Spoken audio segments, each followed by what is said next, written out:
if you know what it takes. We will do it for you. We'll do it for you. Yeah. Just invest in our businesses. Yay!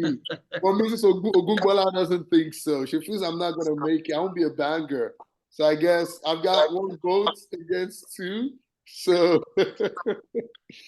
all right, awesome, awesome. I mean, for those who are able to turn on their videos, we encourage you to do that to make this session very interactive.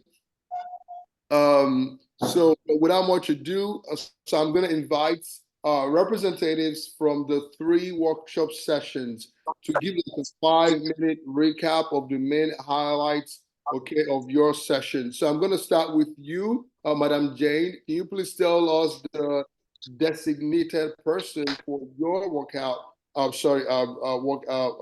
session? Okay, thank you very much. Udeme Umana would present for this. Thank you. Awesome. All right, can we have Udeme? Please, your 5 minutes starts. And I know you will do African time because we don't do African time. Once it's 5 minutes, I'm with you up, okay? So please, let's work in 5 minutes. Go ahead, Udeme, shoot. All right, good afternoon, everybody. I'm super excited to be here. And I also want to thank the facilitators of this wonderful program for their invaluable training and support. And so was that a wonderful idea. So according to what my mentor did say in our breakout session, I believe everything tailored to packaging, labeling, and some good insights have been shared. And I believe that labeling being a display of information about a product, that people should also understand that there are some products that you need to have certain knowledge before you put it into the international market. Like she mentioned something that some products you take out and people might repeat due to their, let's say, their health factor, something like that, and maybe the product is not something that is going to help them. But for you living in Nigeria, you really think that it's a wonderful product. Everybody takes it, and the rest of it. Another important thing is a good packaging communicates symbolically and protect the product, and also provide customer convenience and also promote the product as well. If we have the ideas of packaging our product well, I think it's going to go far protecting the product and also the company as well. And the package must also sell what it protects. As she mentioned something like that, a package must also sell what it protects, and importantly, also protect what it sells. And the problem we discussed yesterday, which she has also mentioned it today, now most of us here, we don't know before we start up a product, come up with a product concept. There are some certain researches we need to know, like having a product here, like she mentioned, Gary, and you still put something like something free, something. Oh, I forgot a little bit, but I think I'll get back to that. So labeling some in products will also help us help the audience to know what they are buying, why they are buying, and the usefulness of that product. And another important thing I know she mentioned is that a good labeling is very important for customers to have full information about such product. And yes, it's true. It's important for customers to have a good information about some of those products. And if you have a good product, you need to check the NAFDAC, you need to have TIN for it, you need to do all those registrations, and you don't need to advertise the product just simply because you've gotten a certification by NAFDAC for it. That she mentioned something like that, and I've been a victim of this. I advertised a product for someone, and the next day I was called. And they asked me, who gave you the permission to? And the product, I realized the product wasn't even trademarked. And she has pointed things like that. I believe that today's class was actually a mind opener for people like me. And I really want to this. Beautiful. You saved me 2 minutes. I love that. You're not a typical Nigerian. That's amazing. An average Nigerian is, naturally verbose and kind of struggle with that. But I appreciate you, Udeme. Okay, you're a 5-star participant by that rating. Awesome. So can we have Mrs. Ogunbola please tell us who your designated person is, and then finally we're going to move to Mr. Osage. So Okay. who do you designate to share out? We collectively picked Dr. Kofo. Uh-oh. Okay, Yes. Dr. Ariola. College. Go ahead, sir. Your 5 minutes start now, sir. Yeah, good morning, everyone. Happy to be here. Sorry, it's still early in the morning, place here. Yeah, Mrs. Ogungbola did a wonderful job teaching us how to market our product. So one of the things some of the things that we can take out from there is that we need to do a market research of the product we are trying to do. Have an idea, like if we are the one buying the product, what do we want us to do using a catfish as an example? Like, okay, what is appealing to you? You want to have about 4 samples of that product, the way it looks, and that's the way you want to present it to your will-be customer. Also, you have to target the age group of people that will need that product, say 45 to above. Then where those kind of people, you can easily find them. Likely like 45 and above, they may not be in TikTok or Instagram. It's likely they may be on Facebook or something like that. You need to target where to market, where to put product there. Also, using build your own website to market your product. Don't put all your eggs in the same basket. For example, when there was issue with Instagram, Facebook, so people will still be looking for your product. But if you concentrate marketing your product on those platforms, during the period when something was those platforms were shut down, you may be losing the market. So it was advisable that you diversify where you put your product on. Also, yeah, sometimes we try to market a product like, okay, let me see what people want to buy, but we don't need to wait till people start responding. Have the product ready so that once you have your using plantain chips as an example, like, okay, you want to market your product, then people come to you. They don't even see the product you want to sell, but you have it with you. You can now go out, finding way of selling it to people. And once people come and buy it, they will broadcast it to their own product. Quality is very, very important. Once they buy it and people, they know the quality, they will still come back. You may sell a small quantity at first, but when in a few days or weeks later, those people that buy just 1 kilogram may come and buy tons and tons of that same product. What else do we talk about? Does anyone else want to help? Yeah, someone else also please come in. And She also talked about literally have 45 seconds, and I'm Don't gonna worry, have it. value offering, that we should not put money ahead of Yeah. the business. That primarily we should project value. That when what we offer resonates with people, definitely money will follow it. That what am I out to offer to the people? What will it do for them? So that primarily should be our focus. That if we are able to get that done, definitely people will pick interest and they will start offering us money in return. Thank you. All right, I appreciate it. I like that. Okay, well, you saved about 10 seconds. Okay. I see you literally just made Mr. Kubala's day, which is beautiful. All right. Okay. So you guys earned, well, I don't know whether to give you five star, maybe 4.9, because you didn't save me as much as the first volunteer saved me. Okay. So now we'll go to Mr. Osage's session. Mr. Osage, whom did you designate to represent your team? You muted.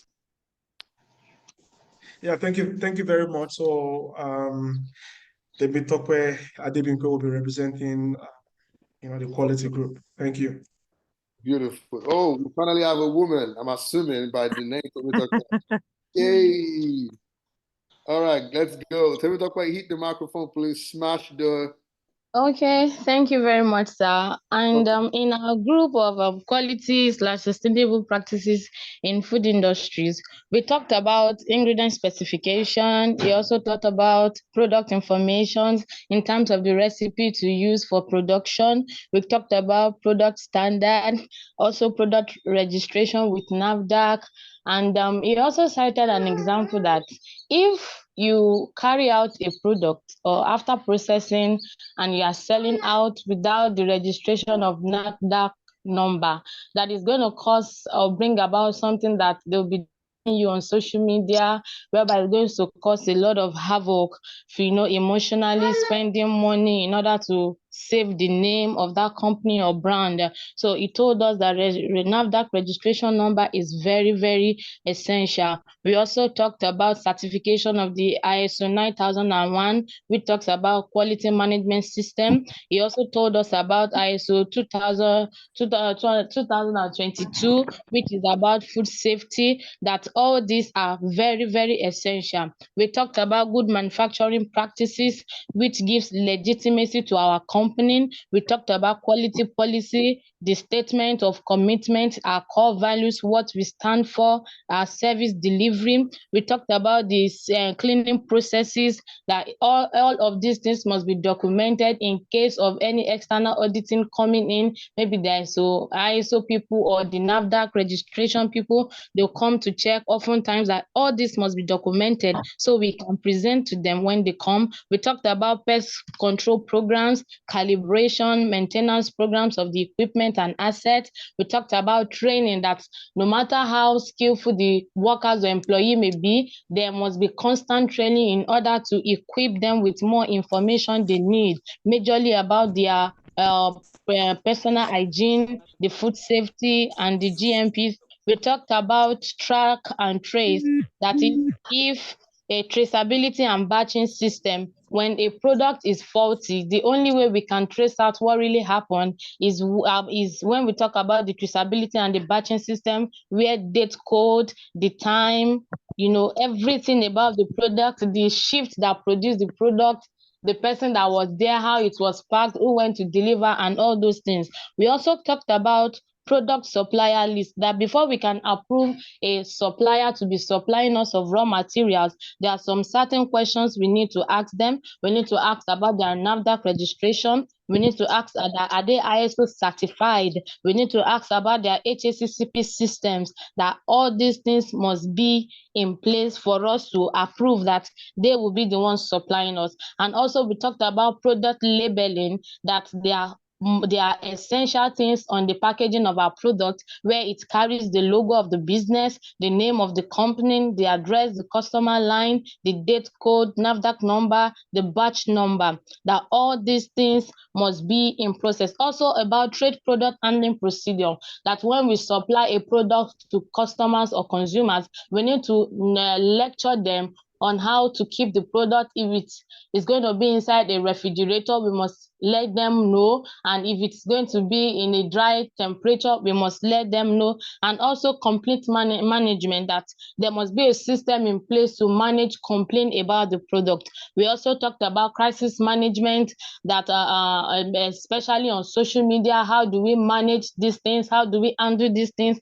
They must be in place. We talked about internal and external auditing, that How do we manage our workers? Maybe someone trying to, to bring a bad name to the company, that all these things must be in place. There's the workers management. We talked about the external audit, the NAFDAC, the social media people, the ISO people, that when they come, we must give them that he said there's a major thing on how we can deal with these people is that giving product information to them, that when we have all these things documented, so when they come, it will be very easy for us to give it out to them. Thank you. Well, when you host events and you have that kind of experience, that's what we call mic drop. Literally, mic drop. Okay? And I intentionally, I'm gonna take all the glory for this, save the best for the last. Did you guys see that? Woo! Women reps just hit differently. Trust me. She literally smashed it. I ain't got nothing left on the table to hold. You smashed it, Table Talkware. Awesome. Awesome. Beautiful. Beautiful. Resounding applause to you all, each of you. And so right now I'm going to invite our CEO. And by the way, guys, can we please, for those of us who are not able to turn our videos, can we please smash the applause button for all of our facilitators, Madam Jane, Mrs. Ogunbola, and then Mr. Osage. Can we please, and those of us who have our cameras on, let's give them a resounding applause. Well, guess what, guys? Guess what? You get another, say, 45 to 50 minutes, okay, to still drink from the fountain of wisdom of each of our 3 facilitators. They graciously accepted our humble request to stay on until the end of the program to be a part of our panel session. So once again, thank you in advance for that. Your promises to be really excited. So I'm going to invite CEO Shola right now to just talk about an exciting opportunity that we have for 2 minutes. And then I'm going to read Dr. Tony Bello's bio. And then we're going to jump right into the next event item, which is the keynote lecture for today. Take it away, CEO Shola. 2 minutes starts counting now. Okay. Can you hear me? Can you all hear me? Yes. Okay. Right. Thank you so much. Yesterday was awesome. Today too, we started a bit late, and I just want to apologize to everyone for that lateness. Things happen at times, unplanned circumstances, and yeah, we are here, but thank God the session has gone on, and hearing from all those people that have come to tell us what they learned in the workshop session shows that you guys are gaining a lot, which is our aim, for you to get a lot of knowledge from this and apply it to your business. This I'm going to be presenting for Foodpreneurs Hub. For those of us that does not know Foodpreneurs Hub, we talked about that yesterday, but I'm going to be talking about it again today. So it's Foodpreneurs Hub. Our vision is to enhance food security in the region. To enhance food security and sustainability by empowering Africans with the tools they need to start, grow, scale their food processing enterprise. And so that is our vision. And how do we want to make that realistic? We are a food tech company that provides training, resources, mentorship, and a community of support. So we are going to be building that community together. We're going to be achieving this through our values, which is empowerment, excellence, innovation, and that is why this summit is named Food Innovation Summit, because we need to challenge the status quo and win collaboration. After my presentation, I'm going to be dropping a link in the chat box for us to be able to collaborate. So if you in the food space and you want to collaborate with us in any way in your capacity, please drop your details and we are going to reach out to you. And what's next for Foodpreneurs Hub after the summit? We are going to be launching our food processing business program, and it's for 16 weeks. 16 weeks. We're going to be collaborating with experts in the industry to help you achieve your idea of starting a food processing. And so what does this program contain? We are going to be having modules that is targeted at food product idea generation. In this program, you come in with your idea, we look at your idea for you, we refine your idea if necessary, we take you through the process of business registration, helping you target your ideal customers. During the customer discovery, you're going to be interviewing your customers to be able to actually know what they need and the problem you're going to be solving. Ideas and data gathered from that customer discovery is going to help you to be able to market your product and also develop your product. You're also going to be looking at food processing. We'll be touching on the fundamentals of food processing. Somebody asked me that, do I need to go to school to study food processing to have a food processing business? And my answer to that person is no, because a lot of people that have food processing business today didn't go to the school to read food processing. Some are lawyers, some are accountants, and all they need is the knowledge, and we're going to be giving it to you during this program. So the basic principles of food processing, how to be able to buy your materials and equipment for your food processing. We talked about, we're also going to be looking out to establish quality control and assurance for your business. We'll be looking at SOP and unit operation. Another important thing that is not here is food product development. We are going to be taking you through the stages of food products. You're going to be developing your product, conducting sensory evaluation, refining that product to actually get the final product out to the market. I'm going to be looking at food preservation and packages. So trust me, this program is what you need if you're thinking of starting a food processing business. And we are going to be doing together in 16 weeks. We are going to be hand-holding you. We are going to be showing you the way. So this program removes confusion. You're going to be working with mentors, and we are going to it makes your road clear, like you know what next to do. And if you want to start a food process in 2024 is your year.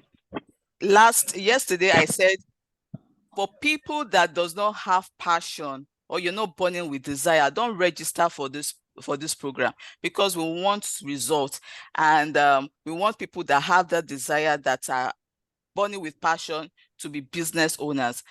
As I said that, I'm sure some people will like, oh, I don't have passion.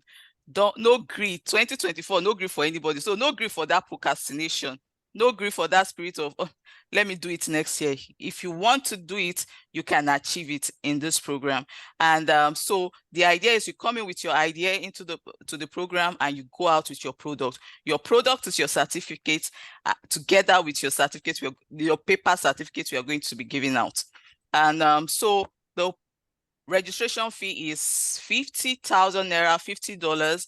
But for people on this summit, this discount ends tomorrow, you're going to be giving a 50% discount, which is $25 and 25,000 naira.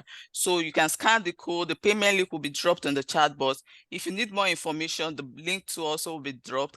And please take hold of this opportunity, and I will see you again. Thank you. I hope I didn't miss my 2 minutes.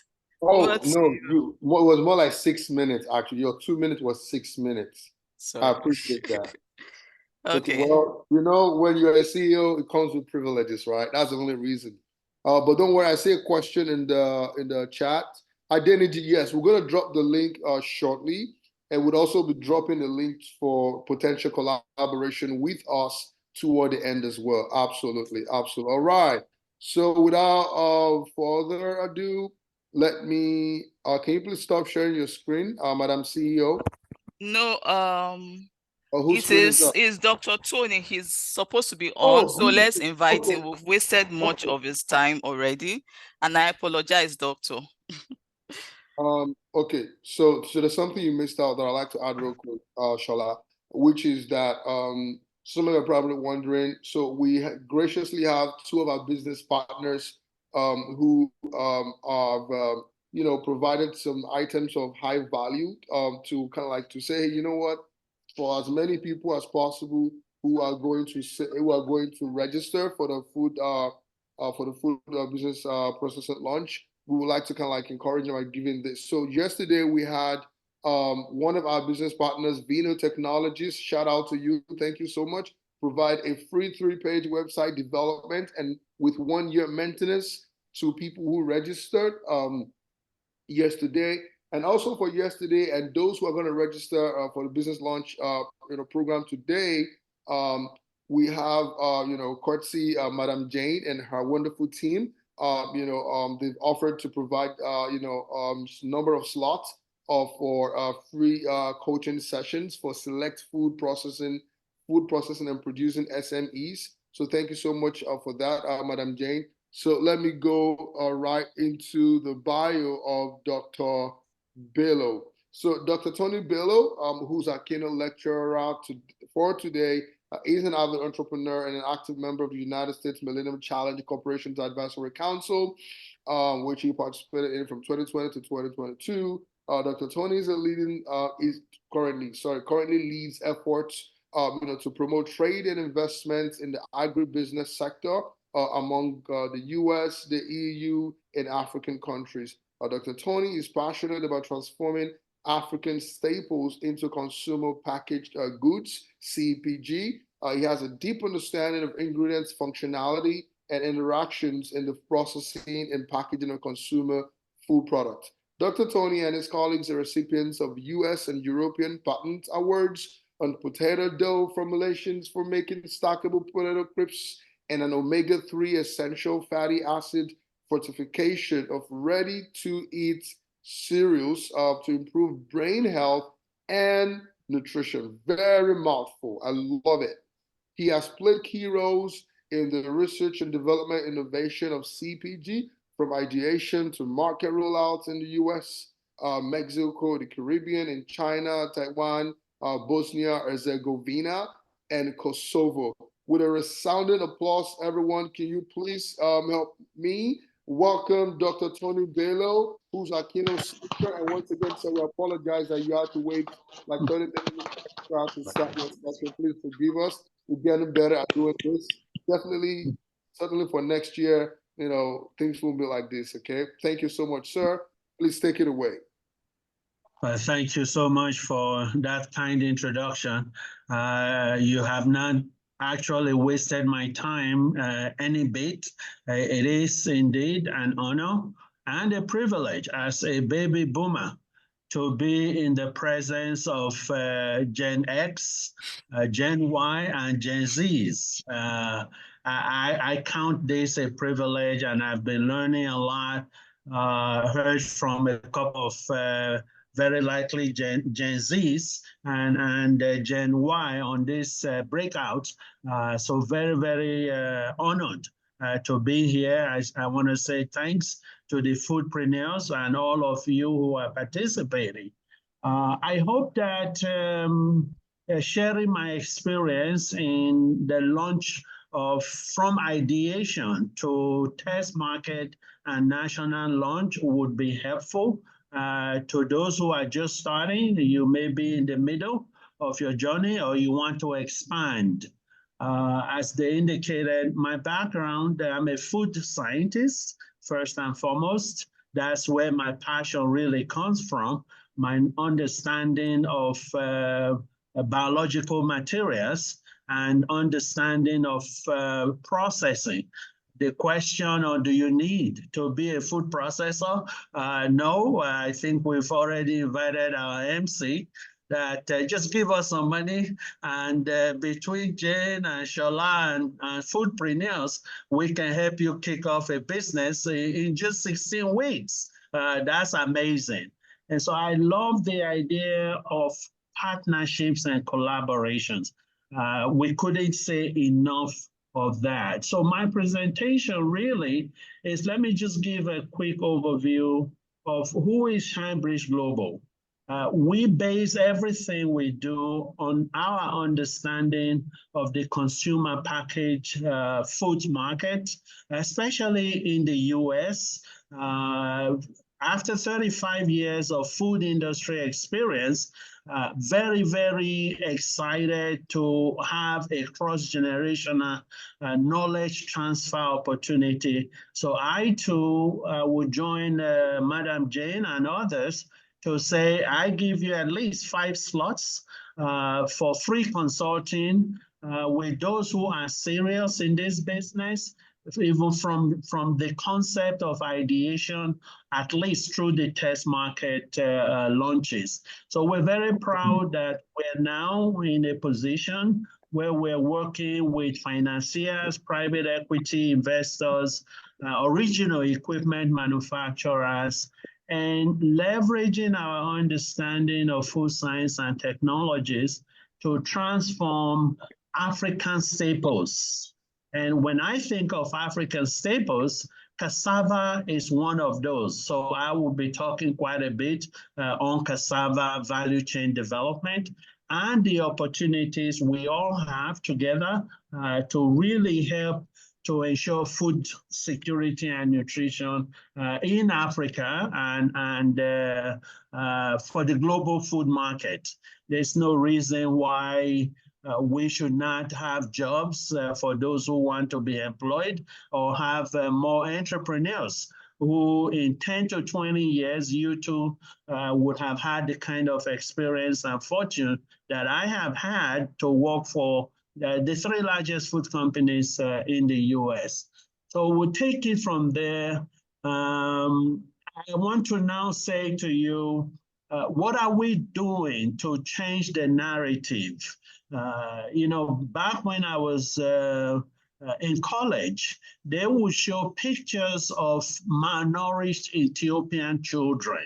The world had sympathy and empathy on us. But with the generations we have now of Africans, we don't see those pictures anymore. But yet we see people trying to cross the oceans, trying to cross the seas, because they either do not have job opportunities at home, or they've not been equipped with the right knowledge and contacts and relationships to make it wherever they are coming from. So for us, we want to be able to contribute to changing the narrative of we can take care of ourselves by leveraging our understanding of food science and technologies. And when I say food science and technologies, that includes engineering, that includes packaging innovations, and the like. So if you have to leave right now, this is the slide I'd like for you to take away with you, which is there is need for us. If you're not a food scientist, you're not a food processor, you must understand the roles and responsibilities of understanding food material. Very, very important, so that we do not end up having moribund factories as we currently have in Nigeria. What people with money tends to do, they go to China, or an original equipment manufacturer comes to us. We give them the money. They take us to wherever they want to take us to, show us these are the products we are making. What most of us don't understand is that those people are mechanical engineers, they are chemical engineers, they understand equipment. They do not understand the interaction between food material and the equipment that they are selling. So the successful companies would have food scientists, food engineers, chemical engineers working together to get that crispy Pringles chips that I find in my village in Edo State. We don't tend to pay attention to that. So Foodpreneurs is offering to these participants what they just told you is very important, and we are here to support your efforts in lack of knowledge of food science and technology. That's very important. In some of the sections I attended, the marketing, they talked about market research. I believe Shola just gave us overview of the need for engaging with consultants Do not take for granted the roles of consultants. Knowledge is power. And we want to be able to give you the knowledge that you require to become successful in this business.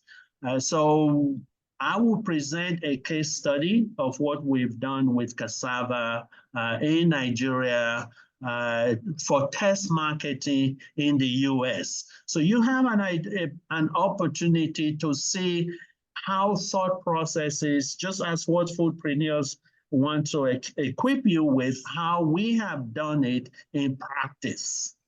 We look at the supply chain. I believe it was Osage's session where they were talking about co-manufacturers. I think you use something, a different wording for a toll processing, whatever you may call it. How do you get to market with great deal of speed? And how do you manage supply chain efficiencies so that you can make money at the end of the day? As someone said, it's not about the money when you are starting. It's about the product and the consumer target or the customer target in some cases. So hopefully we'll have some time on questions and answers, discussions. If there is a panel, I'm not sure. I'll be here. All of today is for you guys until we are done. That's my commitment to you and to the group. Thank you, Dr. Bello. So let's take a focus on a food company. I saw this slide for the first time. I think it was 2015. I don't recall which organization I was with or why I attended that particular section. But it was from someone at the University of Wageningen, pardon my pronunciation, out of the Netherlands. At the end of their presentation, I begged them, please send me a copy of this presentation. So that's what is on top here. So you're starting a food company. There's an evolutionary path that tends to happen. First, you are concerned about the product you are making. We are at a stage right now where, because we are using a co-packer and because cassava price of gari and the demand for cassava is off the roof, we will barely break even. But that's not attractive to investors. So pricing, efficiencies, product quality, and all of that is where you want to start. And I think our marketing facilitator shared some of those things with us. Flexibility, working together with other people. I think one person said, don't think that I am your competition. At this stage, there's nothing to compete with or against because we all have partial knowledge of what is required to become the winner. Plus, the market base is huge. So think global market. So while we are growing on a one-on-one, we begin to also think about how do we drive innovation in the business? And so for me, the subject matter, the title or the theme of this conversation was very apt. How do we give you the power for innovation so that we can collectively begin to solve and change that narrative of food security, and permit me to add nutrition. Food security and nutrition, very, very important. You can have food, but if it's not nutritious, then you have malnourishment and undernourishment and what have you. Your health, your welfare is not as complete as it can be. So this is how we're looking at this. And I believe in your presentation, Shola, you indicated from ideation to actual marketing and sales and post-test market launch. We need to pay attention to these things. So I just want to give you a perspective or some fresh perspectives that we do not generally talk about when it comes to investing in food businesses in Africa, in part because we haven't done it before, so we're all learning together. But by the grace of God, Madam J, myself, and others, we are open and willing to share our knowledge with you to ensure that you are successful at the end of the day.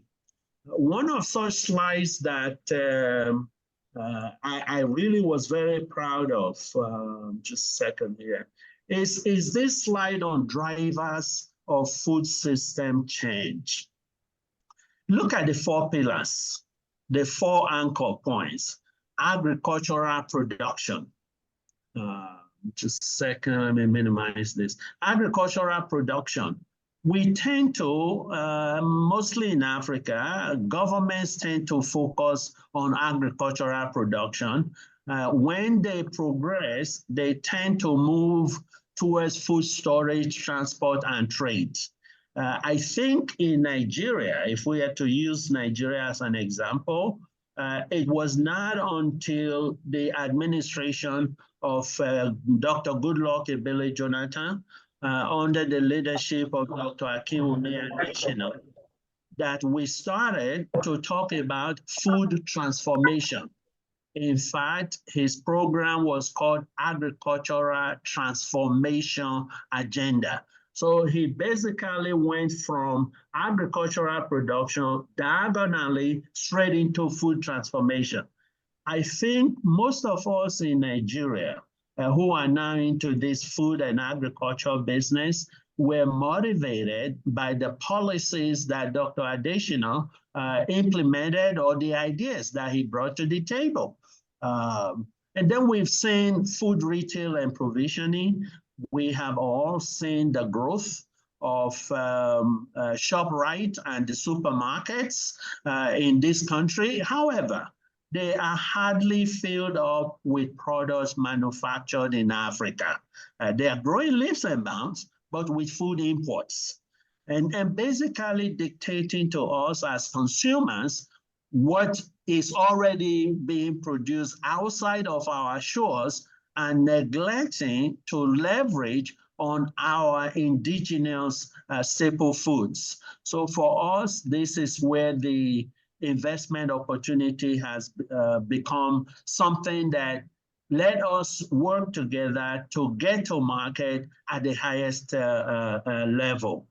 So looking at that and thinking about it, you look at, again, this work out of the University of Wageningen, I thought was so exciting. Look at carbohydrate staples.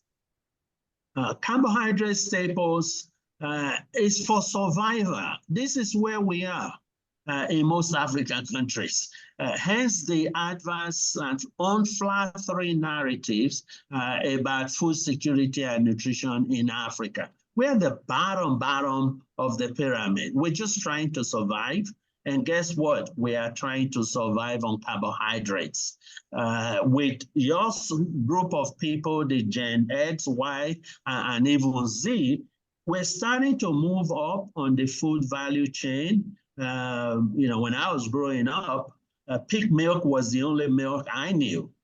Hardly any meat in my food. My grandmother raised me, but she had dry fish. And somebody talked about a smoked dried fish. That's what fed me in terms of sources of proteins. We had lots of fruits and juices.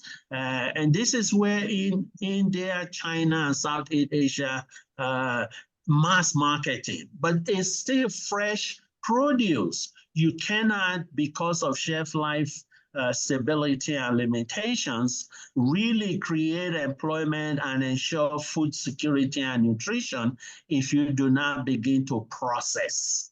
So the food processing becomes a very important component in what we are all passionate about.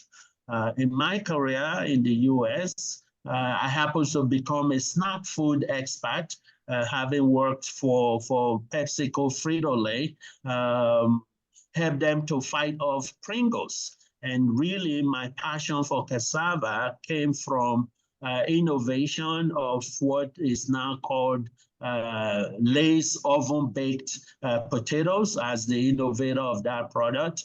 After baked Lay's, we were challenged with Pringles, commanding one brand, commanding at the time in 1995-96, commanding $3 billion. They were defining what potato chips is in the world. And the giant PepsiCo Frito-Lay said, no, we have to fight them off. Hence the stackable potato crisp, which in the US is even in Nigeria, I find the products here now as Lay's Stack. And then you get into the convenient foods where we are now looking at quality, high quality food fortification. Europe is leading the world. Madam Jane and Osage, you guys know this better than I do. But how do we evolve and leapfrog ourselves from being at the bottom of carbohydrate staple, just trying to survive, and catapult ourselves to where the Americans are, which is leveraging high food technology, food science innovations to deliver on functional food ingredients. And so for us, we find an opportunity. Let us take cassava flour.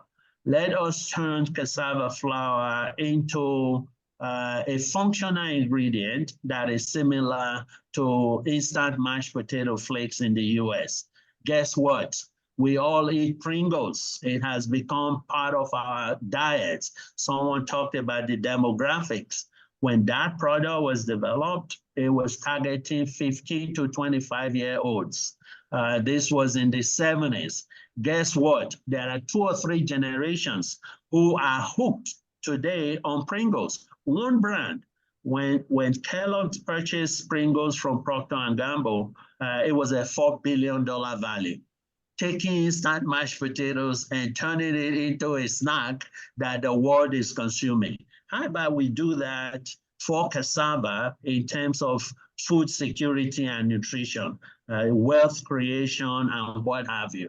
So that's where we want to be. We are taking Africa and starting with Nigeria and really focusing on our major cassava, our major staple, indigenous staple, which is cassava in our case. After all, Nigeria is #1 producer of cassava in the world, if you believe those numbers by FAO.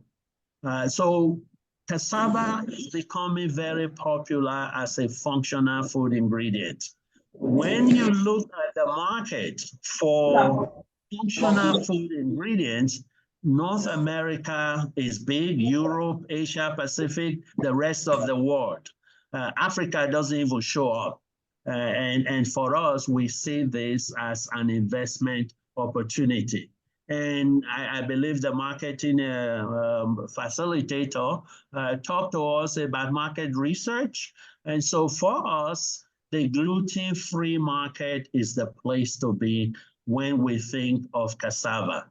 It is growing, that market is growing at over 9% compounded annual growth rate. And what is driving that growth? There's right at the bottom here, bakery products.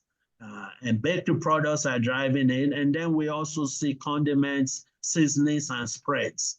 So coming to Africa, what do we have a competitive and comparative advantage of? It is in that bakery section, it's in the seasonings, ginger, turmeric, and other spices. So what we've seen in our market research is that tapioca flour or tapioca starches are showing up big time. I think it was 2016, I relocated to Chesapeake, Virginia. And in my local Walmart neighborhood stores, these were the products I picked up from the Walmart. Tapioca flour, of course, it got me pumped up, very excited, having relocated back to the US from Nigeria after serving additional as a senior advisor on agribusiness. So since 2018, we have been on this journey. And the work I want to share with you is driven by the background information that we are sharing. Processed cassava market by 2030 is projected to be at over $250 billion. As Nigeria, the largest producer of cassava in the world, we better participate in that market. Ginger, turmeric, and moringa. So I'm working with some younger people, again, trying to do knowledge transfer and speed to market. So we're looking at Nigeria and how do we take advantage of processed cassava to participate in the gluten-free market in the US. So hopefully you have a better flavor of the need for partnerships and collaboration as the foodpreneurs are doing right now. And commend you guys. This is big idea. And personally, I am committed to supporting your efforts. So let me now give you a story of how it all started. 2015, the administration of Goodluck Ebele Jonathan ended. And I recognized that even though I was a potato expert, especially dehydrated potato expert, cassava was the right vehicle. So we partnered with Elephant Group, worked with Edo State government and some investors, and with my cousin who had 400 hectares of land in a place called Ubiaja in Edo State. So we needed to understand agricultural production. Remember the top left on agricultural production, we needed to understand that piece. Of course, the processing, I think Lucky Benedion way back had a vision to have a cassava starch factory in a place called Uromi. Never forget, we finished meeting with the governor about 6 p.m. In the evening, and he said, well, you guys need to go and take a look at this factory. Perhaps you can acquire the factory under a PPP arrangement. That's what took us, but of course it's where I grew up, so I was very excited. But bottom line here is partnerships. We partnered with Dr. Stanley Akele at the time, the top picture to the right, the guy with the hat. He's a seed technologist, and the farm that I am in there is a 50-hectare farm to ensure that we can actually do mechanized cassava production. And so let's understand that agricultural production, because the supply chain is going to be very critical as we begin to add value to cassava. Fast forward, just April of last year, we had to hire some consultants, and we had to leverage co-manufacturing. I don't want to wait, I'm getting old, and I don't have another 5 years to fool around. So I think, Osagi, boy, you were talking about co-manufacturers. So we partnered with JPG in Battle Creek, Michigan, my former colleagues when I was with the Kellogg Company. So relationship capital is so very important, guys. And don't come asking me for something you just met me yesterday and you want me to give you my mother's blood. That is not going to happen. So take time to build relationships now that you are young, because it goes a long way. 10, 20, 30 years, when you actually have the money for scaling, you would have people, when you call them, they are there for you. So we have a co-manufacturer. April 23rd last year, we kicked off our test market plan for cassava. We've done pilot plant testing, pilot plant production. Oh my goodness. I think 2018, I was in the Netherlands. with an original equipment manufacturer. They had a pilot plant lab for transforming cassava flour into what we are calling instant tapioca flakes. Fast forward in 2023, I'm at Beechnut, one of the largest baby food manufacturers in the US. They had the same equipment to do additional testing in the US. Again, going back to the food safety class or section, breakout section, this company has BRC food quality, food safety certification. And the question one of the participants asked in that breakout room was, I'm just starting, but guess what? This facility will not allow us to bring in cassava flour from Nigeria. Neither will the United States government allow us to bring in flour that is not considered as safe quality food. I believe you guys call it ISO. Dr. Iboya and Madam Jane, they know better than I do on that. Oh, by the way, guys, I'll be following up with you guys. My consultant on US food safety is in town. And so please expect a call from me later today or by Monday. But bottom line is we were at a university, someone talked about TIC, I don't know, Technology Incubation Center. This photo here was at University of Idaho. They too had a pilot plant, and so we're doing some formulation work trying to reduce costs. And then just September of last year, guess what? We don't have to be in New York to do production of instant tapioca flakes. There is a processing factory in Madagascar. And lo and behold, they are processing. Oh my goodness, my power just went off. Welcome to Lagos. And we were in Madagascar. So this company will be supporting our test market efforts in Nigeria. So bottom line, my focus today really is on the processed cassava products, the supply chain. How do you engage local producers, local processors? How do we aggregate? And most of all, global food safety initiative certifications. Exporting to the US, we must be in compliance with the Food Safety Modernization Act of the FDA and the Foreign Supplier Verification Program. It's a must. There's no two ways to it. So while we are complying with NAFDAC, SON, and Nigeria Agricultural Quarantine Services and all of that, we must also meet export requirements. All of this costs money. And for us, we had to do a pre-seed capital raise because the savings are gone, but the passion remains.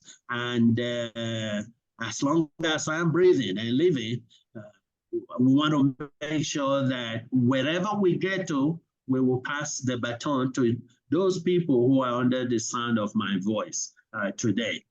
So excitement is product development, which Foodpreneurs is including in your package. Here products. So this right here is cassava flour, the same weight equivalent. This is instant tapioca flakes. So imagine that you are making fufu or swallow out of this. A blend of this will give you the most enjoyable poundo flour or cassava that you can ever eat. I love it. The digestive health, I tested it for a whole week. My digestive health improved significantly by using this combination of cassava flour and instant tapioca flakes. Our consultants made some products. This is pizza crust made from 100% cassava. And this is tortilla wrap, what we call shawarma in Nigeria. How about that waffle? 100% made with cassava. So this is exciting. And thinking about food processing, there are moribund factories all over the place. Before you start putting your money into equipment and all that, please, please, please find out factories, moribund factories, even not moribund, they are functional, but they don't utilize 100% of their capacity. Do not try to reinvent the wheel. As startup companies, we don't have the money to even travel, talk less of building a factory. So save yourself some time and engage with consultants, and we are here to help. So for us, we are investing heavily in building relationships so we can get to the market faster, and of course, focusing in on cassava and other things. Our core value is reapplication of proven science and technology first to make industrial food ingredients. Someone again at the I think it was the food safety section, it's not always the consumer packaged food. So take time to look at how can you be a supplier of industrial food ingredient to the consumer packaged food manufacturer. That's the approach we have taken at ShineBridge Global. So we believe that because of the history of cassava in Africa, Nigeria, DRC, and other cassava producing African countries, we will become a major player in the functional flour market for the globe. And so we're doing what we can to ensure that we are going with the best good agricultural practices, regenerative agriculture, and of course, all that we know about food preservation and food processing. So hopefully, we believe that it will take strategic partnerships to get the job done. We need you guys, those in the AI application, in the food safety. When we come to you, don't start thinking money. This is not about money. It's about trust capital. It's about relationship capital. That is what will help us to change that narrative of food security, insecurity, and nutrition insecurity in Africa. So let's start with Nigeria. So we know that in Nigeria, this was a slide I borrowed from PwC, I believe Sahel Capital, they both published this, that we have huge opportunities for all of us to participate in food processing of cassava into value-added, be it industrial cassava flour or consumer packaged goods, from snacks to breakfast foods to bouillon cubes, name it, to tapioca syrup as sweetener. The opportunities are huge. Even right now in Nigeria, the market demand for cassava, processed cassava is huge, anywhere from starch to high quality cassava flour. Government, you'd like to see this slide, but let us together begin to see this from a private sector investor point of view. The opportunities are indeed in abundance to meet market demands. Money is secondary, always money is secondary. I cannot emphasize that enough. You will burn out very quickly if all that you're trying to do in being in this food and agricultural space is to make money. Good luck with that. Let's see how far you go with that. But at the end of the day, whether you are in production, in aggregation, in logistics and transport, where you really want to be is in the processing. And you can choose to master production, but eventually you establish your own processing factory and be sure that you are able to work with other people to help reduce your cost of goods manufactured. So again, do your research. There's quite a bit of food import coming into Nigeria. Understand the consumer demand for different products right here in Nigeria, where our food import bill, it was at least in 2012 when I was with Nigerian government, it was over 20 billion US dollars. And there's a food pattern. This data here is actually compiled from the Nigerian Statistics Institute or body. We did some work, try to understand what are the challenges in doing what you are so passionate about. The big ones, infrastructure, people are solving those problems. Go and find a co-man who will help you. So you are not investing all your money, your limited money in production, food processing equipment too early, because you can lose your passion. What we learned is security of supply of raw materials is a big challenge for existing food manufacturers in Nigeria. Even us as a startup company, we are finding out that price for cassava flour today, one co-man or one processor wants to sell cassava flour, high quality cassava flour for $1,000 per ton. There's no way a startup company such as Shine-Bridge Global can afford to do that and attract investors at the same time to provide us with the financing that is required. Make sure you're able to understand the government and role of government. Madam Jane and others who understand the Nigerian government and their policies are very important to know to help you reduce your cost of doing business. Human capital remains a big challenge.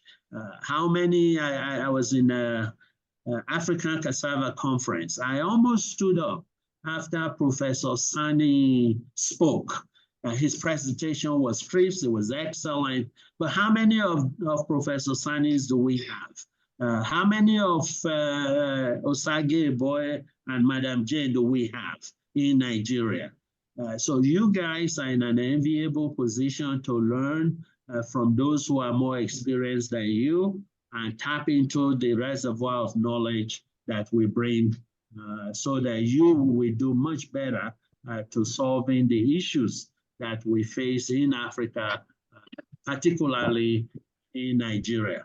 The issues are manifold, but the reason I presented this is to help you to understand that challenges and constraints actually turns into investment opportunities. So you can choose to be a public sector consultant on government coordination, on regulations and policies. You can choose to be in agricultural production on the input side, all the way to storage and transport. So many opportunities. I never look at challenges per se as challenges. I tend to always think about the solutions, creative and innovative solutions, where I can put my passion, my knowledge, and the knowledge of others that I work with into use. So bottom line, just to close out on this and make sure we're managing time, the opportunities are manifold. And you as food entrepreneurs, foodpreneurs, I believe that working together, we can drive a sustainable and successful food and nutrition security through our own passion, through other people's money, not just our own money. We can begin to understand test markets. You don't do a national rollout of Lay's stock. When we did baked Lay's, I believe we had 4 test markets to make the business decision. Is this a go or no go? Will the customers have repeat purchase of the products? So let's do it the way the big folks are doing. Have the global mindset, but implement locally within your own budget. Do not forget the crucial role of food science and technology innovations in getting your product to the market and sustaining that dream that we all have right now. Again, I cannot overemphasize one-on-one relationship building. It will go a long ways. There's hardly people that I know today whom I will pick up my phone to call that don't answer me. And they're not telling me, we're not friends, you don't call me, last time you called me, you didn't call me back, all that nonsense, because we have a trust capital base that we build from, and we have honor and respect for everyone. So at the end of the day, key takeaways again, remember that when food system changes, we need to respond to those, whether it's in ag production, in storage, in food science and transformation of commodities, in the retail and provisioning, that we need to have understanding of those things if we are to change that narrative of food security and nutrition in Africa and in Nigeria, for most of us under the sound of my voice.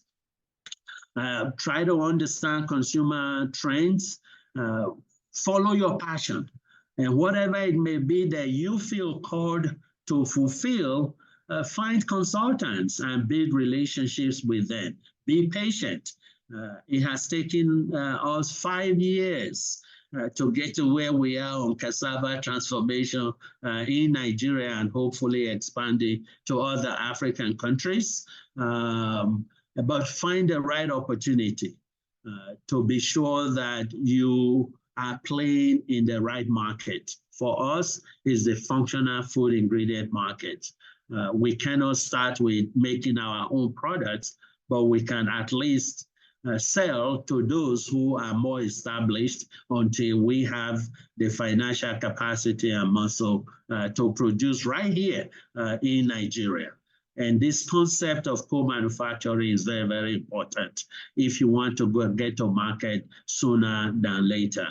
You have to learn that you need to manage supply chain efficiencies, price stabilization, and guess what? It takes relationships to create win-win opportunities. So with that, I would say I'm open for questions and what have you. Let's talk. Thank you. Thank you so much. Can we please give a resounding applause to Dr. Tony Bello? Thank you so much, sir. That was engaging. It got to a point where I'm like, oh my God, Ade, are you sure you've not spent the 20-something years of your career in the wrong path? I feel like FOMO is, all over me right now. I've been missing out. Shala, you and I need to have a conversation. You and your fellow co-founder, Yosola. I've got to change ships, okay? I need to jump off this. You're welcome. And thank you, Doctor. Doctor. I'm going to give a resounding applause. Everybody, please, if you're able to turn on your video and your microphone, let's give a resounding applause to our guest lecturer. Thank you, Dr. Bello. Thank you so much, Dr. Bello. Thank you, everybody. Awesome. Thank you. Can we have a copy of your presentation, please? Thank you. Yes. Thank you very much. Very nice. So, Dr. Bello, we have a copy of that, and that we will disseminate it to as many people who want it. So, I would say if you would like to have I'll send you guys an update. I made some few revisions so they get exactly what I presented. Beautiful. Send that to you guys. Awesome. Yeah. Awesome. Now I'm trying to return to the screen. A baby boomer, I don't know how to come back. My presentation is taking over. I just did. There you go. There you go. Thank you. I did my thing, right? I did my thing. Okay, please. My thing, sir. Okay, beautiful. Okay, so Dr. Bello, one of the questions that I see here for you is from Sunday Elkanah, who says that he wonders why security is not one of the challenges that you listed, in your lecture. Would you like to please speak to that, sir? Sure. So when you get the presentation, it is there somewhere. I included that, although when that survey was done, this was 2012, 2013, the insecurity issue was not as big, but today it is. And so I think I included that in one of the slides. Maybe I just didn't say it out.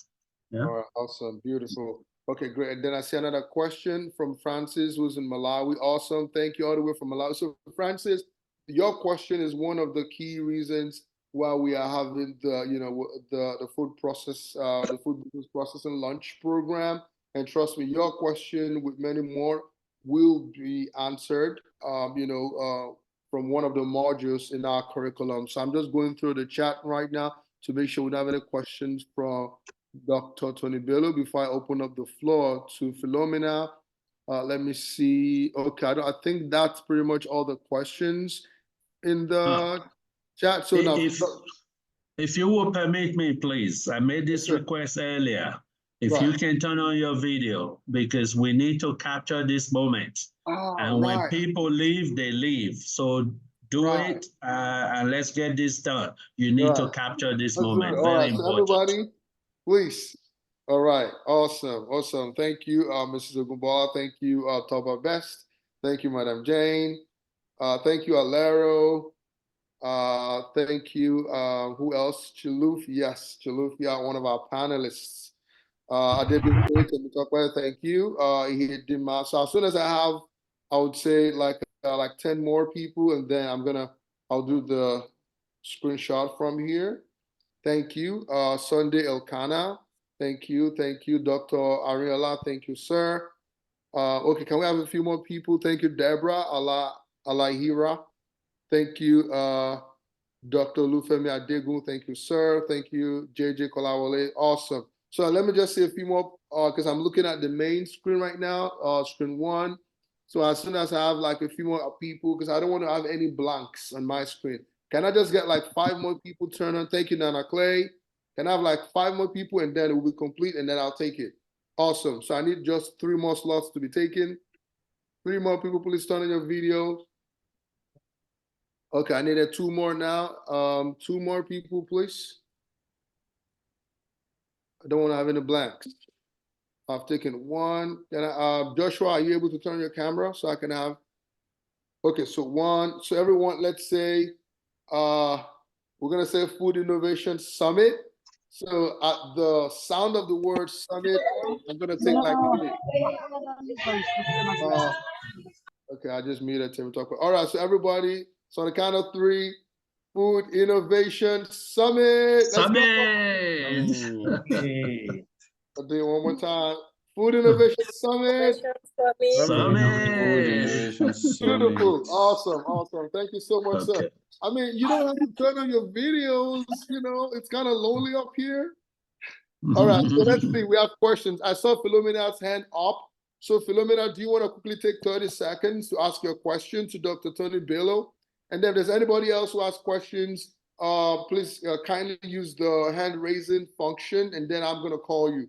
So we have about 7 minutes, to field your questions, Dr. Tony, so that before we transition into the panel session, and all of our panelists are ready. They are ready to go. Okay. Do I have any questions in the, let me see. Okay. Sure, it's okay, Koterigi, Koreti Gold. Okay, no questions. Okay, all right. So we're just going to transition to the panel session then. So I would like to, we have a panel of about, say, 5 panelists.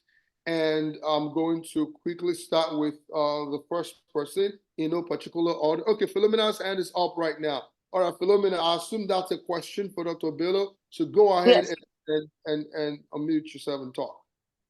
Oh, thank you so much, everyone. I just want to use an opportunity to say thank you for this program. I program that I needed. My question is to Dr. Okay. I'm really grateful for his presentation because I have an engineering background, a BSc chemical engineering, master's in food technology, and right now I'm doing my PhD in chemistry. And I've always known that I am supposed to be doing food. And I thank God Dr. Femi Adegun sent me this link, and I'm like, goodness, I need to join. And I paid immediately for my classes, and I'm not taking it for granted. My question is, I want to go into food quality and, getting my certificates so that I can actually help people to, with the quality safety, because that's actually why I went into chemistry, so that I can do a lot of lab work and things like that. And in my second year as a PhD, I have asked myself, how can I do this? I mean, chemistry, who's going to listen to me? I know I have a master's in food technology. I also have a master's in chemistry, 3 degrees, my goodness. But hearing him speak today, I know that I'm in the right place. I know that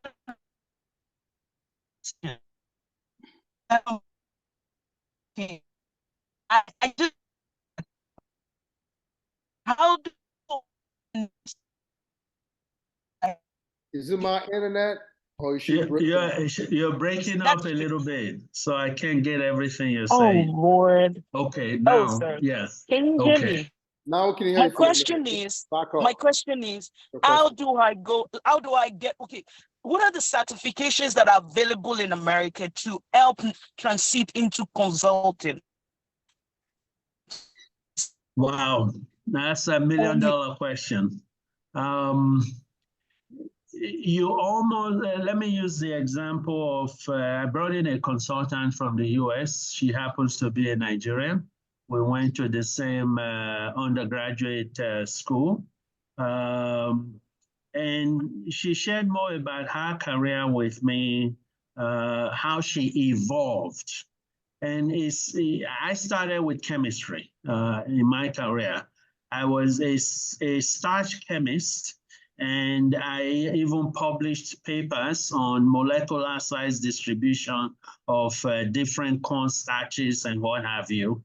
I was using high performance size exclusion chromatography, really getting deep into starch molecular structures.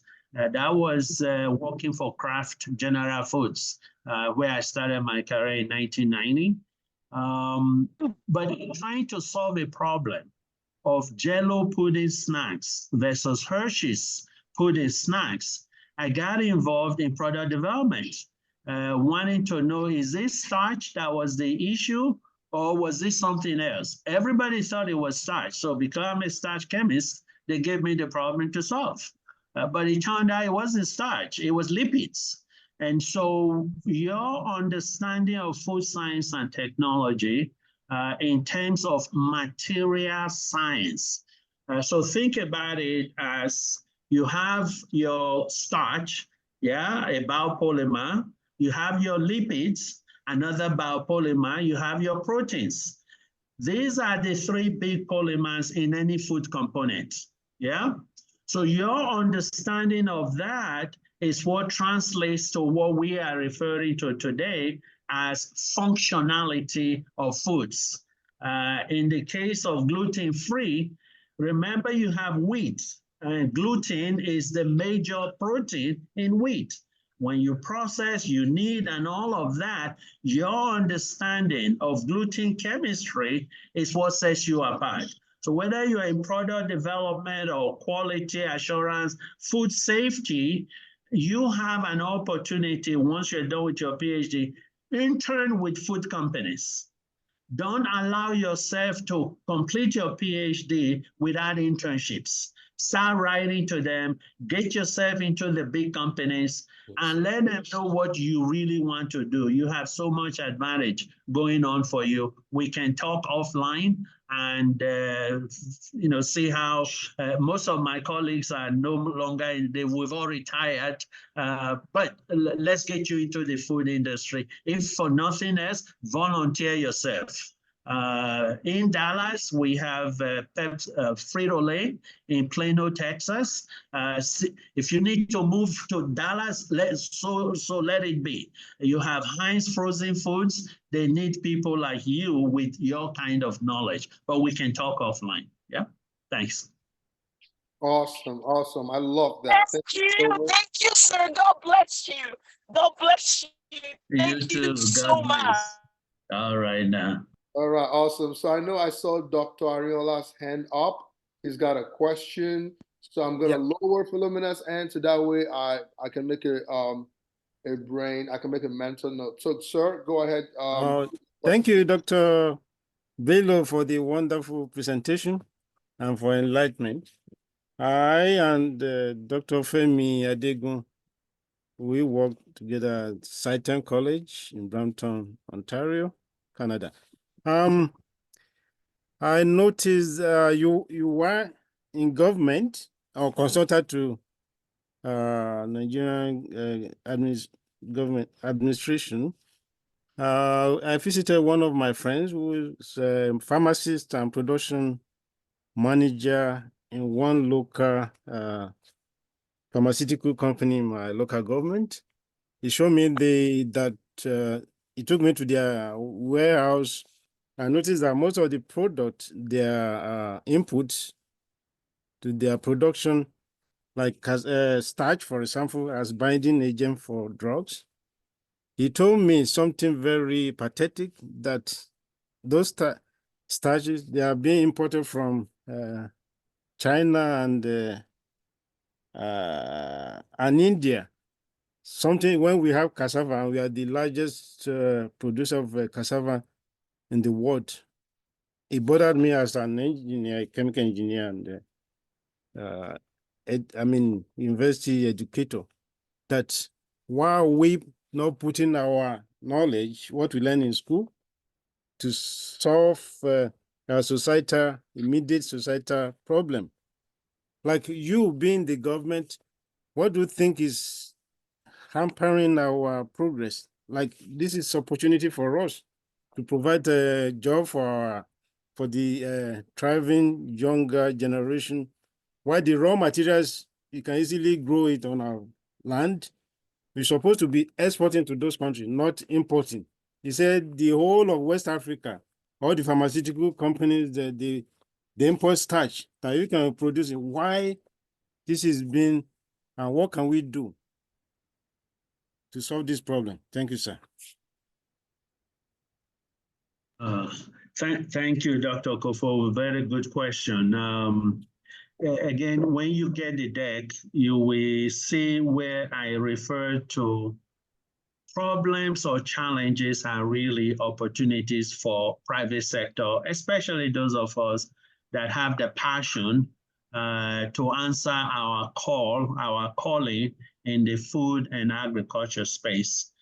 In Nigeria, I can tell you this for free, that lack of knowledge is perhaps our #1 challenge. And thanks to Foodpreneurs, this platform is creating opportunity for us to learn the very basics of food product development and market launch. Not too many people know from A to Z of consumer packaged foods. What does it take? It starts with an idea. So if you've never done it before, we tend to start at the middle. We don't understand the full picture. And so that's #1. But I think Foodpreneurs, they are giving us a platform where we can learn from each other. Don't see ourselves as competitors, at least not at these early stages. What the foreign companies have mastered is they come with their money. Okay. And they go to government, and I apologize, the corruption index, as you and I both know, no matter which African country, is high. So they basically buy over government people and give them peanuts for them to establish themselves where you and I don't stand a chance. Thanks to Friesland Campina and other companies, I got Osage Boy's resume at some point. I'm like, oh my goodness, you know, Madam Jane. But how many, and Olushola, how many of us have had the opportunity to work with those companies? Very, very few of us. But I believe that as we, as Africans, Yes. we as Africans are getting in. Most of the diasporas are coming back home. My children are grown, grandchildren are growing. I don't need to be in America anymore. I'm spending more time in Nigeria now. And this kind of interaction is what will help us to leapfrog from where we are, where we can come to your universities, give seminars, and do all the things that it would take for all of us, more of us to be in this space and truly solve our own issues and challenges. I believe it can be done in the next 10 years with this platform and this group. Oh my goodness, we would have testimonies that only God could have done this. So that's my short response to you. Thank you so much, Dr. Bello. That was a great response. So for the sake of time, we're only going to take 3 questions. So I know we have, I see JJ Kolawole in that order. So I'm going to take JJ Kolawole, Adeyemi Oluwaseun, and then I'll take Tunde Giwa so that we can transition to the panel. But the great thing is Dr. Tony Bello graciously, accepted to stay on until the end of the panel. So that way, everyone who's still on the call, gets to have yet another opportunity to field questions at them in that panel. So I'm just going to take these 3 people, please, okay, and then we'll transition to the panel right away. So JJ Kolawole, if you are able to, turn on your video. If not, that's fine. Just go ahead and unmute yourself and ask your question. Thank you. In less than 1 minute, please.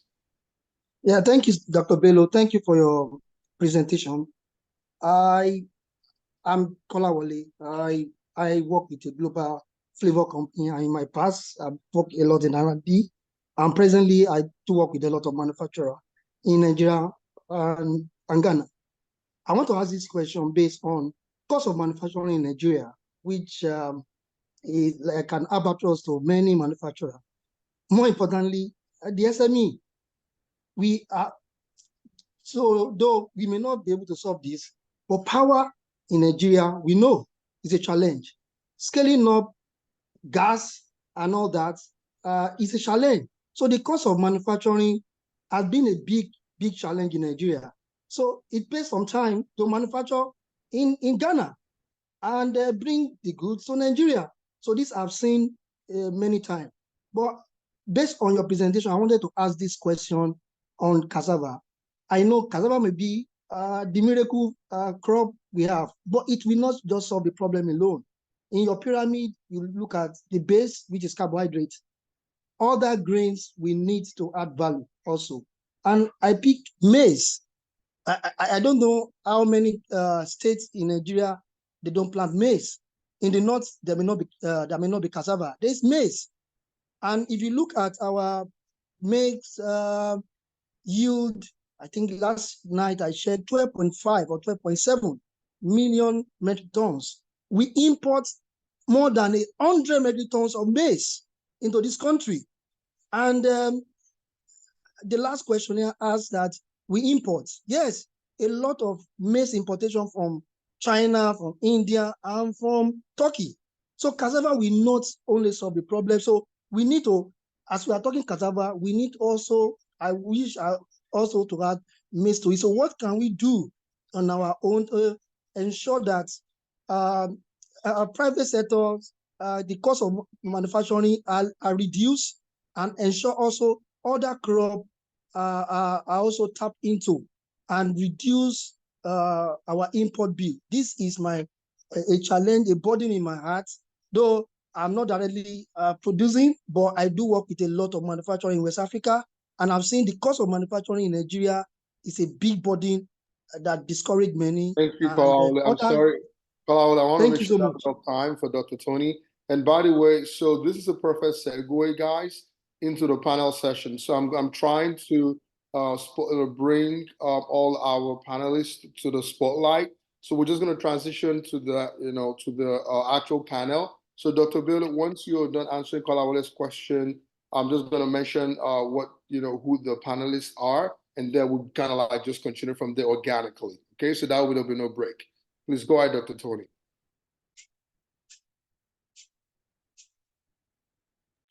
You're muted, sir.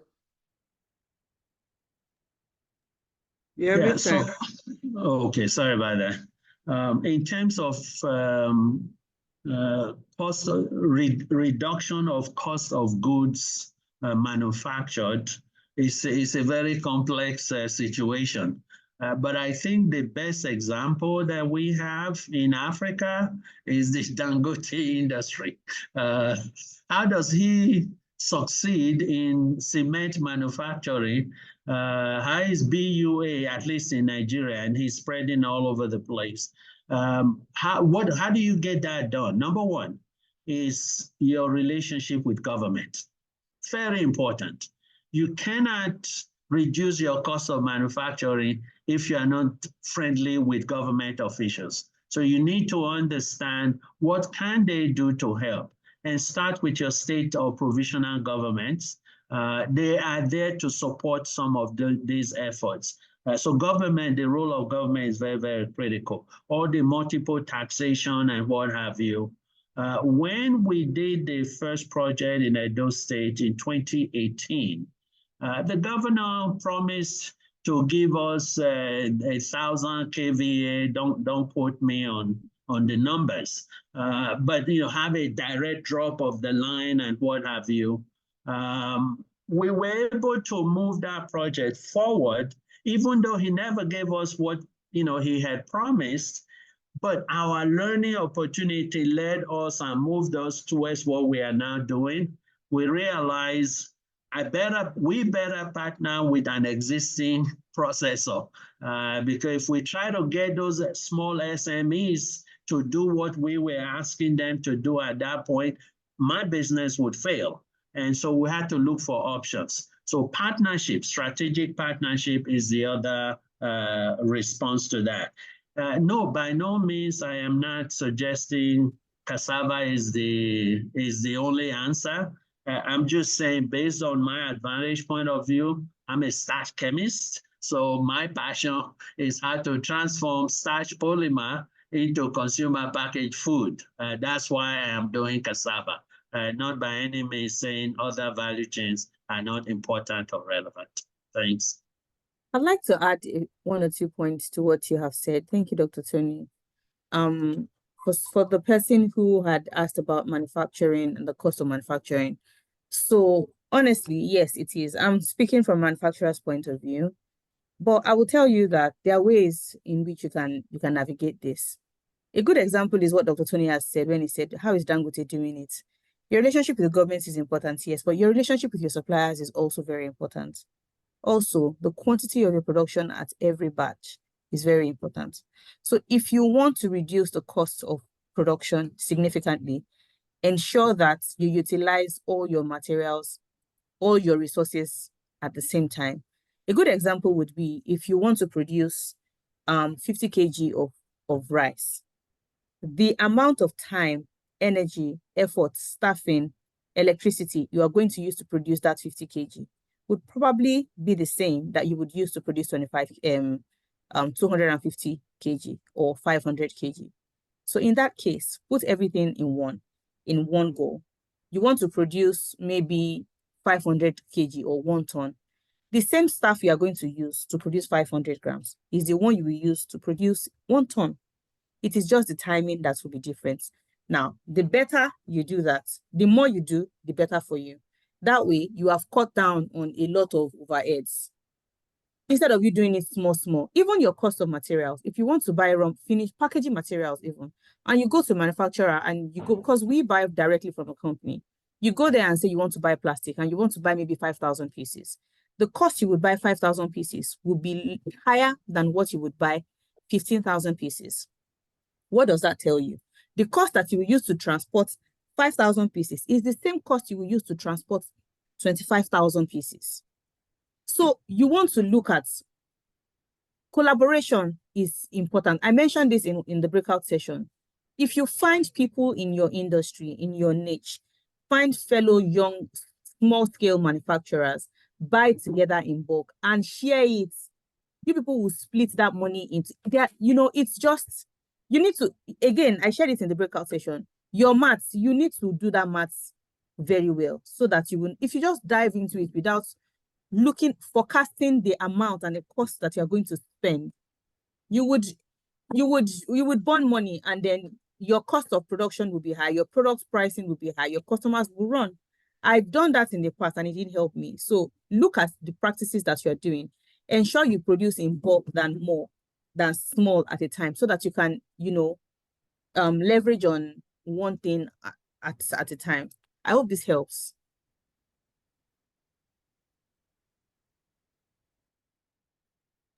And thanks for offering that practical experience in manufacturing. Well done. Thank you.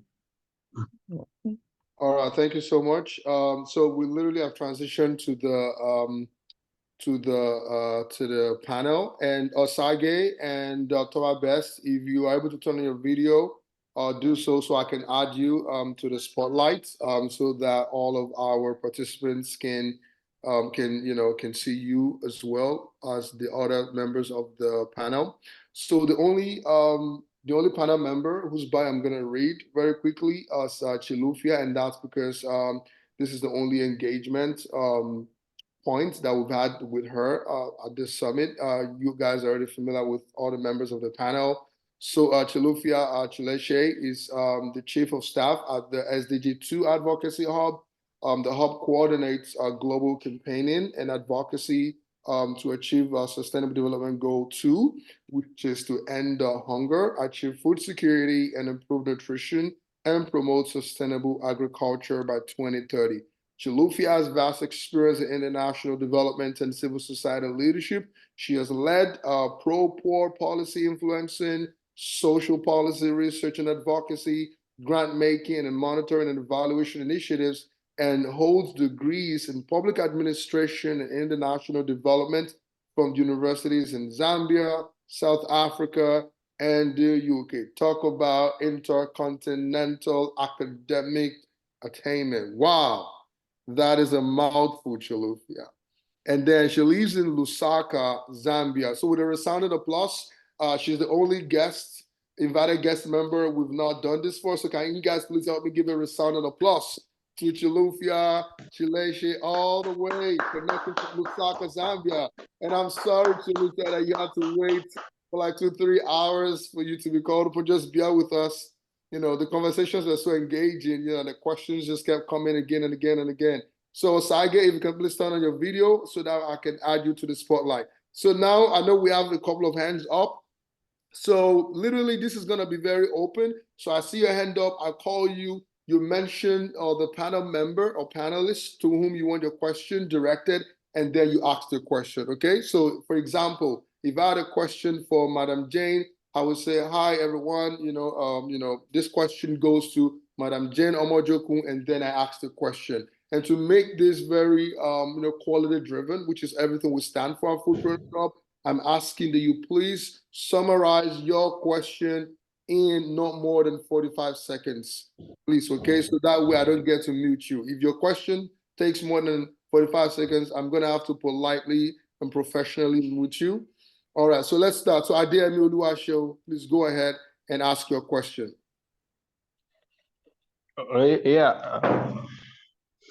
Thank you. So my question is going to be kind of general, but let me still direct it to Dr. Tony. Since this program started, I've been following quite a number of our facilitators. Most of them are out of the country. We have even people that say they have business running in Nigeria. Some of them said they are abroad. So number one, I will still want to learn strategy by which people run business remotely and they are still able to run it successfully. Then number two question is, we've been talking on processing packaging. For me, I want to see it as a secondary level in this foodpreneur we are talking about, what happens to our primary level? That is raw produce. I have not traveled out, but I heard food products are cheap, way cheap in US and countries like that. 10 So more what are the seconds, my dear. strategies 10 seconds, please. that those people apply? Why is it that we cannot replicate such method in Nigeria? So most of our people that are away, can they come together and assist us, especially new beginners like this? Can we come together and aggregate farmers? People that are I'm going to have to interested. use the gavel. I've got a gavel. I'm going to have to pull the plug. Don't make me do it, buddy. Oh, all right. I think my question is understood. We get it. Okay, To so I wanna encourage make people who wants to go into agriculture, what method, how can they make it easy for us to achieve? Thank you. Thank you so much. So I just want to... You know, we're using cassava as well for human consumption. Do we have enough? Is there a possibility that we might have problem finding cassava to use for livestock?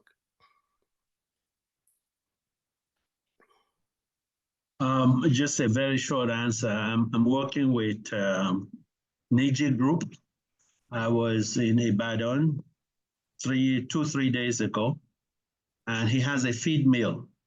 Part of the strategy is to utilize his cassava waste and make sure that he's stabilizing pricing and the cost of goods manufactured by utilizing the waste.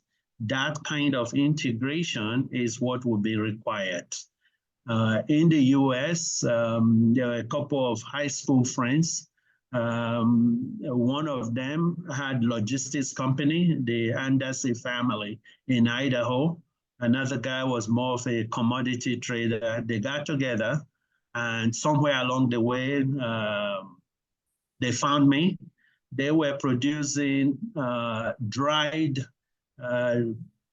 potato from the waste by McCain's in all of that their area. And we were able to use that technology with a little bit of science to create a raw material base for the pet food industry in the US. And with the science and technology innovation we developed, which is applicable to cassava, they built 3 factories in 5 months. 5 years. And I surely enjoyed the check I was receiving from them while I was in Nigeria. But when they sold to a bigger company, they dropped that royalty check. And now I miss them. So we just need more people who want to collaborate. And I will be glad to offer the knowledge that we gained in that project. Thank you very much. Thank you, Dr. Bello. Madam Murala, please. So I would like to answer the first question. The person who had asked about majority of us not being in the country and we claim to be operating in Nigeria. So first, let me correct you. We do not claim to be working in Nigeria. We do operate in Nigeria. I have 2 manufacturing businesses in Nigeria. And I can assure you that it is not, as though it is not easy to work remotely in the manufacturing sector and still thrive, but it is doable because I have done it and I am still doing it. It is very doable. First things first, if you check, maybe after this session, you need to check everybody out. I teach people, especially how to navigate this. You can do anything you want to do remotely or anywhere you are. The right thing to do is to work on your processes. If you structure your business properly, if you have the right processes, you will thrive. That does not say that it would not come with its own challenges or limitations, or you would have one issue or the other. But I guarantee you that they are solvable problems. There are things that you can navigate it. It is not impossible to run a business across the country and not be there. Do you want to tell me that Dangote sits down in his office 24/7? He doesn't go anywhere. He goes to work every day. He doesn't come out. He doesn't travel. He doesn't do anything. So there are ways to go about it. You can do it. Get your process right. make sure that your SOPs are followed, get good staffing, ensure that everything is in place so that you can sleep with two eyes open. Now, this does not even have to do with whether you are across the country or not. If you are in the country, sometimes can you actually take a break from your business as you are there in Nigeria? Let us leave traveling out of Nigeria out of this. As you are there, can you leave your business for a few months and take a sick leave or take a study leave or something and just go and relax at home? If you are not at that stage, if you cannot do that with your full chest, then, I think traveling out of the country and still living the business might be far-fetched from you. But if you need, there are resources that you can use to guide you, to help you to do this. So it is doable, it is not impossible, and you can achieve whatever it is you want to achieve, regardless of whether you are there or not. Now, this does not mean you should also take a break and go fiam and not be going back and go and business your business. It is so that you don't cry premium tears. I hope that helps. I hope I've been able to answer your question to an extent. If I did not cover it, you can just put it in the chat box, then I can pick on that as well and then respond to it. Or if anyone has any follow-up question, or you want to reach out to me to do that, that's fine. Just put it in the comment section. It's doable. Don't be afraid. And I also want to add to that, he was saying that can people in diaspora come to help out? That is why we have this platform to bring everybody from different countries, different continents, share their knowledge, and we can know what is obtainable outside the country and implement it. Thank you. So please connect with us and continue to follow us. Thank you, Shola. Yeah. So I also let me just also quickly say I am involved in a community project at a place called Ubiaja. My colleagues, diaspora people, we wanted to invest in cassava processing, but they chose Gari. And absentee investor, absentee management is indeed a problem. And we have not succeeded too well on that project. In fact, the factory is shut down today, in part because none of us is on the ground. So, your point well taken, but it can also be done as my colleague just said. Thank you so much, panel members. Okay, so I don't see any hands up. Is that safe to say there are no more questions? Please, if you have a question, kindly smash the hand raise icon, and then I will call you right up. No questions? Okay, so I've got a few questions here that I kind of, we pre-prepared in the event people do have any questions. So I'm going to take the first one to Chilufia Chileshe. Can you please, Chilufia, enlighten us, on what the SDG2 Advocacy Hub does and the range of activities, right, that your organization, advances as contributions to the food ecosystem. Thank you. Great, thank you very much. I hope you can hear me okay. Absolutely. Wonderful. Thank you. There is a bit of noise outside, so hopefully that doesn't disturb too much. Yeah, thank you. So I think when you introduced me, moderator, I think you explained the SDG2 Advocacy Hub. We are doing a lot of advocacy in the food space. We are also trying to think about how we connect and coordinate across various actors, doing innovation, advocacy around policy that supports innovation, as well as ensuring that we have an enabling policy and other environment that enables that all the innovations that everyone on this call is coming up with can be sustained and supported financially, with access to markets and all those kinds of things. The basic challenge we have is, I think you know that SDG2, which is about ending hunger, focusing on food security, improved nutrition, improving agriculture, is very off track. And so for us, the interest in food innovation is very much around how do we respond to the challenges and the crisis that is currently facing access to food at the moment. So Dr. Bello was talking about the images of famine in Ethiopia and Somalia that we all know from 30 years ago. but we are maybe is it 30 or 40 years ago. We are living those times again, you know. East Africa, if you look at, they've just been shy of a famine in East Africa this past year. The challenges that are growing in the Sahel and all across the continent, there's food insecurity, the nutrition challenges are high. So where we sit is really thinking about how do all of these people that are acting in the food space realize that we have a serious crisis that needs to be resolved. And therefore, the innovations that you are all working on should really be trying to put Africa on a sustainable footing. If it's processing, if it's supply, if it's farm to fork and all of those food system processes that we are all involved in. So at the hub, I mean, we're doing many things. One of the major things is, of course, doing a campaign which is policy-based on the food crisis. The other is focused on driving a narrative around what we call good food for all. You know, so good food is love, good food is sharing, good food is all of these creative things that you are all doing here with food processing, but it's also around our culture and a connection. You know, cassava, I'm in the right crowd here because my traditional food is also cassava from the north of Zambia. So this was really good to listen to for me.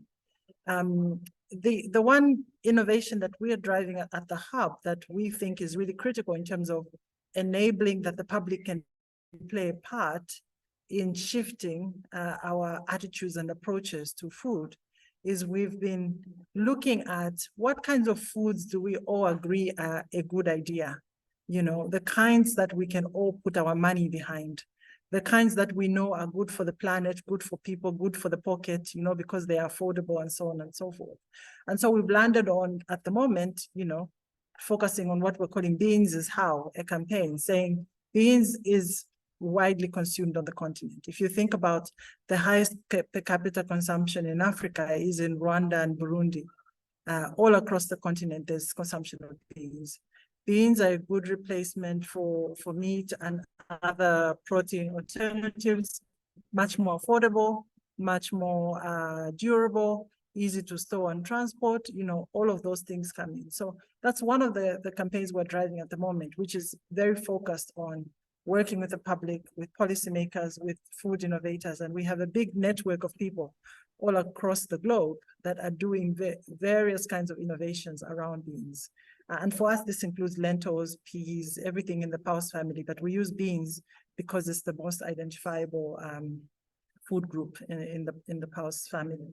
So that's a little bit about what the hub does. We do much more, but I think, you know, in terms of where we are here, it's really just adding on to the message that's been set here around how do we ensure that we are positioning ourselves for the best chances of success to make sure that we can achieve this very ambitious SDG 2 of ensuring everyone has access to food, of ending malnutrition and hunger, and how does each person's action on this core in your innovation space help us to address these big challenges? Because governments are sitting, writing all these good policies, but they're not coming up with these innovations. They are not the ones who will champion, you know, the kinds of food that is profitable and good for people. It is, you know, you and me and all of the enterprises that you are putting together and actually then forcing this action on the continent. So that's, in summary, moderator, what I would say what the hub is doing. I mean, there's a lot more, but just to give you a sense of what we do. Thank you so much. That was comprehensively articulated. Thank you. So I have a question here for Madam Jane Omojokun. I know you facilitated a workshop session on food regulation. So, and we're wondering if you could please speak to maybe some possible regulatory pitfalls that a food, you know, entrepreneur, right, in the African space, you know, should avoid. You know, thank you. I mean, for what are some common, you know, regulatory pitfalls you've seen, ma'am, in your decades, you know, span career? Thank you. Yes. Sure. When we first started, when SMEs first started, it used to be their packaging. You know, it was very poor and they kept saying, we don't have money. And we had to keep, you know, explaining to them that even if you don't have money, you don't have a chance of doing well because it's your package that will attract the buyer first. But that one, people don't have that anymore. They're doing well with their packaging. A lot of Nigerian products, if you see the packaging, they're impressive. But now, what I think is a pitfall is that people don't really try to equip themselves with knowledge. Like Dr. Bello said, you see somebody is doing, they jump into the middle, they start. They don't want to know about the basics. They don't want to pay. They don't want consultants. They attend just 1 or 2 trainings, then they become consultants, half-baked, they're not giving the correct information. And everybody is like, now shifting the blame in NAFDAC, they waste time. I'm on this platform where people kept complaining, and I had to speak to those running it to say, it's good to complain, but I think they should focus on getting their processes better rather than finding fault. And it turns out the conversation changed. The person that actually started the complaining, they do this, they do that, now confess that the products have been registered, but she was given the impression that it's impossible. We know that there are challenges, corruption, and people won't drop from the sky. But if you have the right information, you can still do well, you can still meet those timelines. So I think the main challenges that SMEs are having is that they don't take time to read the regulations. Like in my group, I took time. There's some simple things like even this market that Dr. Bello is talking about, the gluten-free market. I even mentioned that as an example. Cassava doesn't have gluten normally. So it's not like wheat, so it's a market. But people spend time, with their labels, and that's another thing, because if something usually doesn't have gluten, you don't need to label it. That's what the regulation says. You don't need to say gluten-free. But people will know that that product, you can describe it somewhere, but you're not going to put it as a claim because it doesn't have naturally. So it's such details that they need to know that will help them, that they don't bother to. So I don't think they have too much challenges because you have a lot of people that have registered their product. Somebody was complaining that they want to register more than 5 products, which NAFDA pegged the SMEs for obvious reasons, because they have to monitor them to be sure their production is safe. So you can't do many. Even most of the big companies, just take one, can be cassava and its products. You can't do cassava, do maize, do an SM. So it's such mix up in their thinking. Anything they feel is going, they want to start producing. They don't know the chemistry, like Dr. Bello said, the food materials, So I think these foodpreneurs, with this summit will really help if people come on and get knowledge. So I think it's knowledge, the knowledge gap for the SMEs that is a challenge for them. Thank you so much, Madam Jane. And if I can aptly summarize, in essence, what you're saying is that if you don't know better, you can't do better, right? Thank you so much. Correct. Yes. Thank you. So much. You're welcome, ma'am. All right. So I have a question for you, panelist Toba Best. You are a career coach. So in your capacity as a career coach, you've had the privilege of working with several clients. So as a career coach, what piece of advice do you have for, food professionals on the call who, are working in the food industry and who are currently not recording success, right, like they would want to? So what tips, if you can probably maybe kind of like just mention like maybe 3 tips that you like to share with such people on the call today, was saying, I love everything we've heard so far. I would like to be successful like you all as well. I'm trying my best, but I'm just not hitting it, getting it right. What top 3 tips would you have for such people, who are listening right now? Okay, so thank you for the question. I think there was a time I was in that field also where I was working in the flour mills of Nigerian PLC. I can remember, and we came in like a graduate trainee, and about 12 of us, but it got to a level that about maybe my first 3 to 4 years, I was not promoted. And I got people with me that were moving, and then the promotion was so fast. And I began to cry. I pray several times, when things are not happening, the first thing we do is to go and accuse God and say, God, what is it that I'm doing? What is it that I'm not saying prayer is wrong? But I'm just trying to say that this were the things that I put together to work on. But I noticed that it was not working. As in, my relationship with people getting poorer, I began to getting bad names from everywhere. And I sat down one day and was asking myself, I know, I'm sure it may be inspiration also.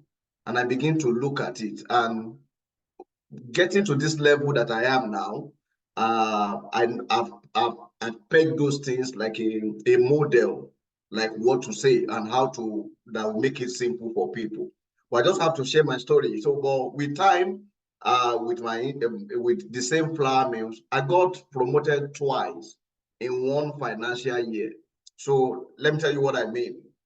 So I got promoted to assistant manager, and immediately when I got promoted to assistant manager, I think they're supposed to give me 6 month probation period, and I'm supposed to work and confirm my probation period.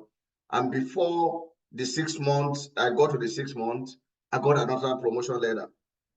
I don't know how it happens, but I can explain to you that there was something that I learned and I turned that pick up a turnaround point in my life. Here in the United Kingdom also, I'm barely here for about 2 years now, or maybe 1 year plus, and I've moved from one company to another. Not that I have a problem with the organization where I'm moving, but I just want to test the knowledge that I have. And I've worked with about 3 organizations before joining the United Kingdom government to work for them. And this is what I've summarized, and I call it focus model. Focus, like, what do you need? How will you grow?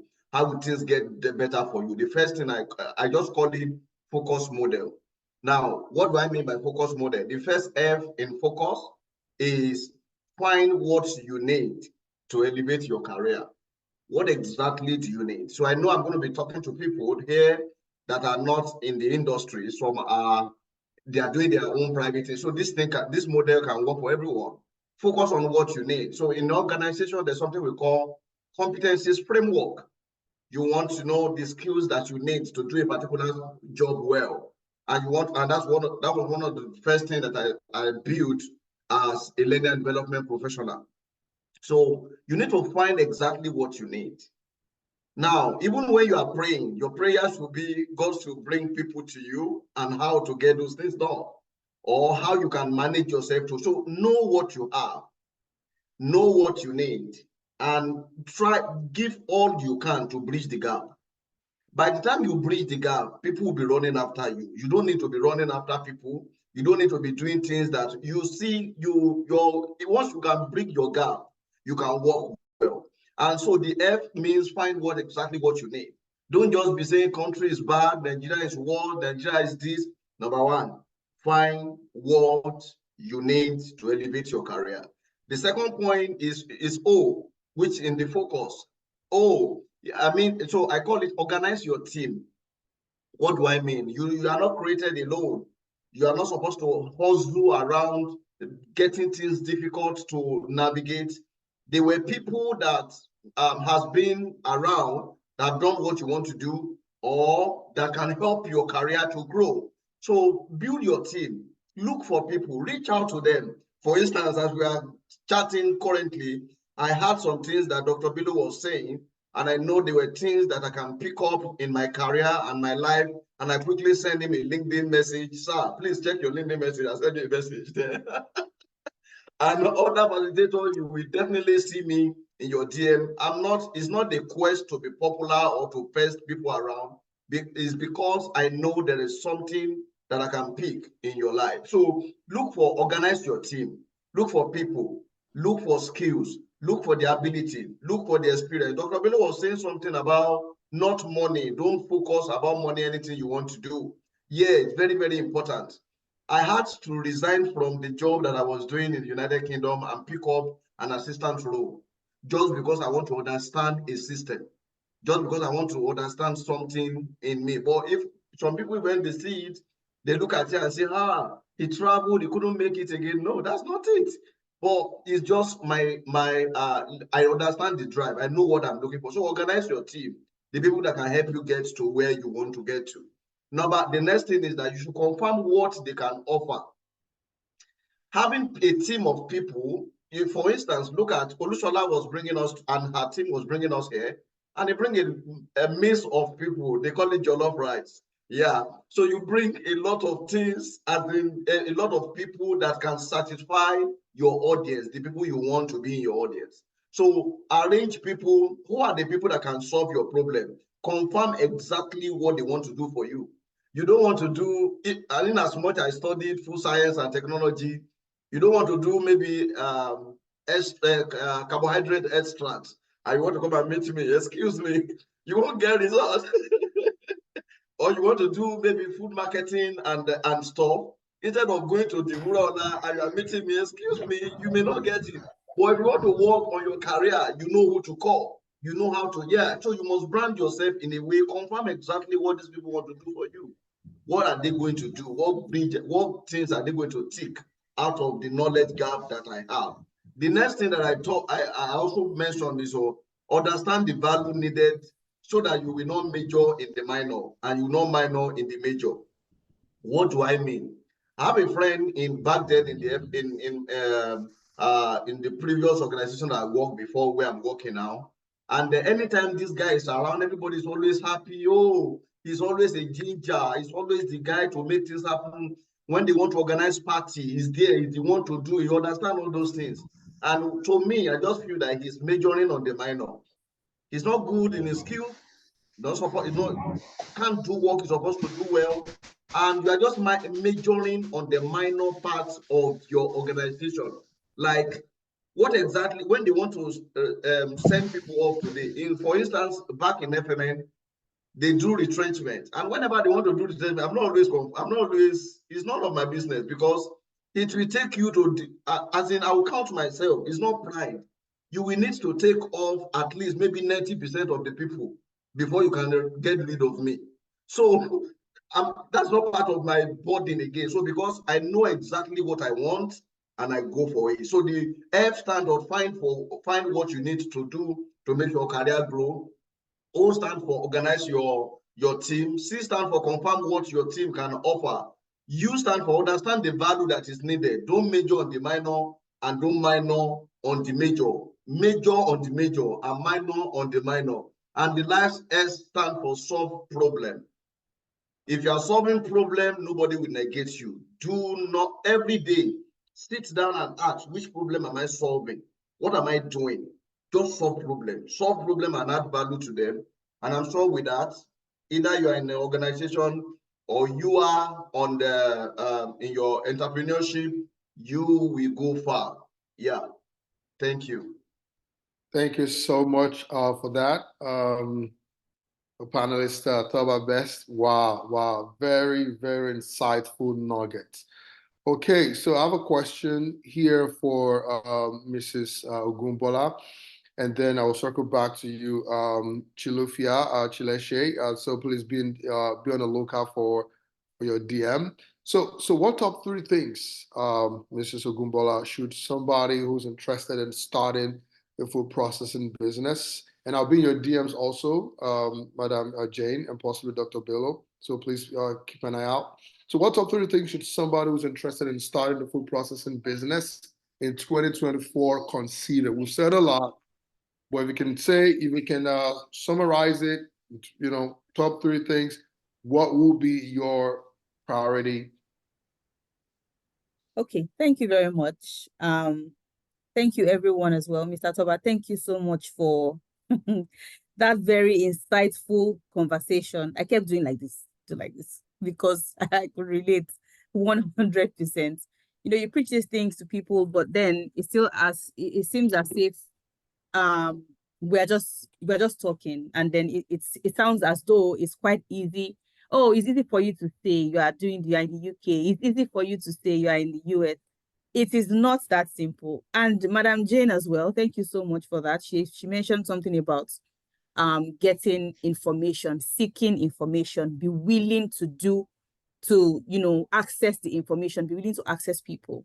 So for me, to be honest, in this 2024, before you can consider, or if you're considering going into the food space, number one, your mindset has to change. If you have a limiting mindset, you would not go far. Knowing what you want, knowing that this is setting your mind to it, like, okay, this is making up your mind, I want to do this, I'm going to do it, because it would not always be a smooth ride. So you need to prepare yourself for both the physical, the emotional, the mental, everything is going to be tested. So be prepared enough to go into it. It is not difficult, but it is not rosy, and it is very profitable. So you will choose your battles wisely.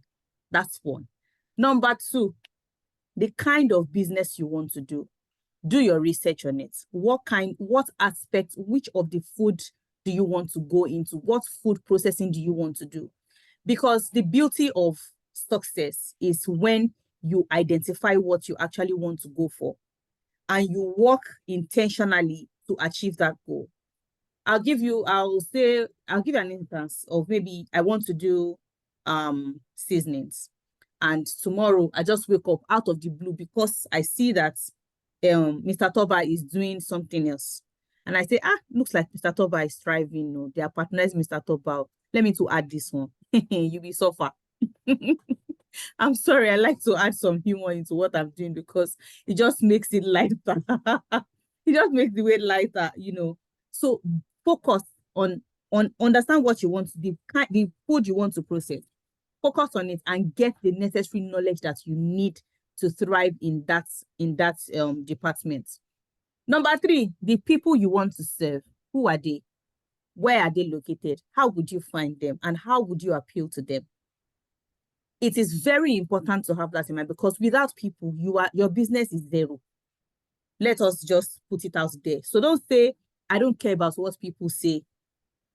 You care because you want to make money. You're in business to make money first, right? But let's put the money aside. The value that you are going to give to these people is what you should focus on. Now, your mindset about your business has to be rerouted. That's the first one. Number two, understanding the business that you want to do itself. Number three, the people that you want to do this business, that you want to service in this particular aspect. So I'm going into fish farming in food processing. I'm going into ginger production or ginger processing. Who are the people that I want to cater to in that ginger, that will buy the ginger that I'm processing, and what value am I giving to them? So if you understand these things, first off, I promise you, even if you don't have money, find people that you can collaborate with to help you to grow. There are companies, there are businesses that if you approach them, they do contract production, contract manufacturing. There are people that are there ready to help you. The three things that you need to do first is understanding that your business is everything. As in, right now, you need to focus on it. Two, the people that you want to serve and the value you want to give to them. And three, who will remind me now? Who will remind me? You are not following. Put it in the comment section. Let me see it. Me see. Everybody's gonna have an F. You people, nobody was listening. Do you see? Do you see now? First thing, mindset. Second thing, the business that you want to do, the kind of business itself that you want to do. And third, the people and value that you want to serve. Thank you very much. I hope this helps. Thank you. A round of applause, please. A round of applause. Yes, certainly. Does help. Thank you. Awesome. So, Madam Jane, please check your DM. So this question is to you, Chilufia. And the question is, somewhat subjective, but we trust your expertise. So do you think the SDG 2 goal, which is zero hunger, to attain or achieve zero hunger by 2030, do you think it is achievable? And so that's the A part of the question. And then the B part is, if you think it is achievable, what are some key things that you think as, food entrepreneurs, right? Or people who are in the food ecosystem, what are some key things that you think we can actually take to make that goal achievable? Thank you. Great. Thank you very much. I think for me, the answer to that question is it's absolutely achievable. The challenge we have now, obviously, and I don't want to be fainting gloom, is that there's a lot of things working against us, right? So we're hearing about climate change all the time, the cost of living at the moment. Can people afford all this food? And all the things that you're putting out on the market, how does that affect your costing? There are challenges with all of this conflict that's driving, havoc in many ways on the continent and in other places. And then, of course, there's just the usual problem of political will not being enough, to support small enterprise, to support innovation, to drive smallholder farmer productivity and that kind of thing. Because, the competing interests are so many. Politicians are prioritizing different things. So they need a little bit of pressure to support all of you in the kinds of things you're doing. But how do they do that? They need to see that there are enough viable projects for them to make this financing available. So I think the answer is it's definitely possible to achieve SDG 2, but a few things need to happen, I think, and some of them I've been saying. One is, I think, this whole question of partnership that has come up already in this summit. How do we bring together the various efforts and energies and resources that are available in the space so that we can do something bigger? I think the challenge we have in most places is that the food innovations that are happening are ending up in small corners. So how do we address that problem? How do we bring all of these innovations to scale? So to bring them to scale, you need to partner. You need to work with people that can help you lower your costs, that can improve your economies of scale, all of those kinds of things. And examples have been given already on this summit. So I think that's the first thing. The other is thinking more than just your own small corner. Think about the whole food system. What's happening to the whole food system, and how do we push for those changes to happen? So if you are doing food processing, but actually the regulatory frameworks don't move quickly enough to enable you to export, for instance, or to provide locally with the right level of support in terms of government checks and so on that you need, then it's going to constantly be a problem. So I think that for me, the thing in terms of where food innovators come in is really continuing to do the things you are doing so that there's sufficient pressure on the people who should provide the services that enable you to expand. And then there's also the question of how do we tap into private money that helps to build this? Where does it exist? Do we know it? Who can help us find it? And this also has come up a little bit in terms of putting the right money in consultation, in making the connections and networking and all of that kind of thing. The other is one of the big challenges we find is food waste, right? So on the continent and across the globe, food waste continues to be a major, major problem. And I think that for me, it's one of the biggest things that's regressing the progress on SDG 2. But some of the things you're discussing here, especially with processing, is particularly where we need to be looking. So why do we have so many tomatoes that go to waste in the continent? What's the kind of innovation that needs to be happening around that by you? And what sort of support and mechanism needs to be in place? So I think that it's really sort of thinking about all these problems that I keep coming back with every time I speak, and sort of saying, how does this problem help us find a solution? And how does that solution help us push for a much bigger, scalable solution so that we're not in a small corner, but we're doing things in whole of Nigeria, in all of Africa, and in all of the globe, because we can. Thank you. Awesome, awesome. Thank you so much. Round of applause, please, for Chalufia, Chileche. Okay, so we have just one more question, and then we're gonna call it a day. So, Madam Jane, the question is actually to you. Okay. I Yes, I can see it now. Okay, yes. Someone is asking Dr. Ade, what opportunities are there for food entrepreneurs who would like to dedicate? Sorry? I said, that's my question to you. I wanted to say, I sent that ahead to give you like a heads up before asking you to speak to it. I sounded like, okay, so you're still going to ask me. Okay, ask me then. Yes, okay, good. Thank you. Thank you, man. So I'm wondering, there are probably some people on the call today who are saying that, from what you've said and from listening to other panelists, that they would like to dedicate, either their career as food entrepreneurs or a significant part of it to helping to strengthen the food regulatory framework in Africa, right? So the question then is, are there opportunities there in that space for, private persons to say, hey, I would like to add to strengthening how we, do the thing called regulatory framework in Africa, not just Nigeria. So if there are such opportunities, what are they? And if there are not, are we saying that, that's like an exclusive prerogative of the government? So that's the question, Madam Jane. Thank you. Okay, thank you, Dr. Adi.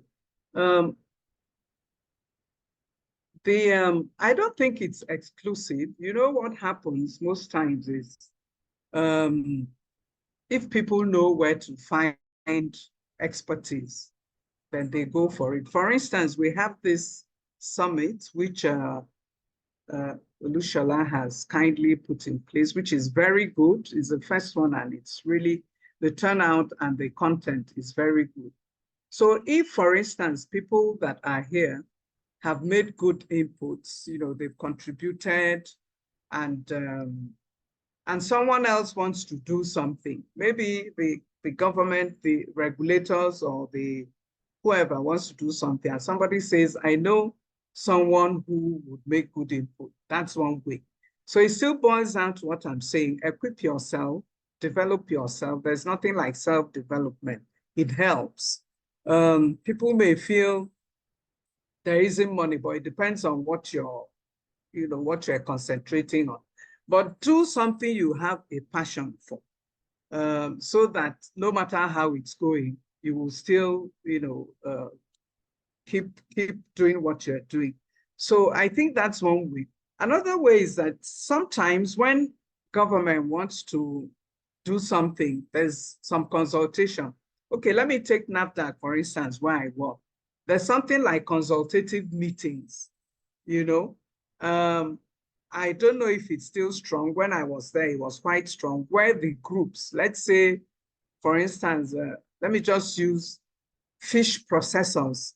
Maybe they're having issues or there are things they feel should be addressed. Then they'll request for a consultative meeting. They'll come as a group, put forward what, the issues are, and the issues will be addressed. Of course, from such meetings, the government, in this case, I'm using NAFDAC, will see that there's somebody who has very good knowledge, who makes very good input, who is quite organized, the way the people came, what they're asking, And when there's a meeting, let's say they want to revise a regulation on fish, they'll definitely call that person. He or she has entered into the regulatory framework, because, they have maybe the science of it, all that, but you still need the experience of those in the field, because even if you have international standards, you're supposed to domesticate it. It will give you a general, a general frame of what you need to do. But there are things that are peculiar to your country, to your situation. So when you have such consultative meetings you've attended, because of the knowledge you've had, you make good inputs, you can step into the regulatory framework, because, when they're making regulations, they'll call you. So also globally, like when I was still in NAFDAC, I headed the Codex office, and they had a regulation or standard on grains, but it did not include sorghum. And you know, we produce sorghum a lot.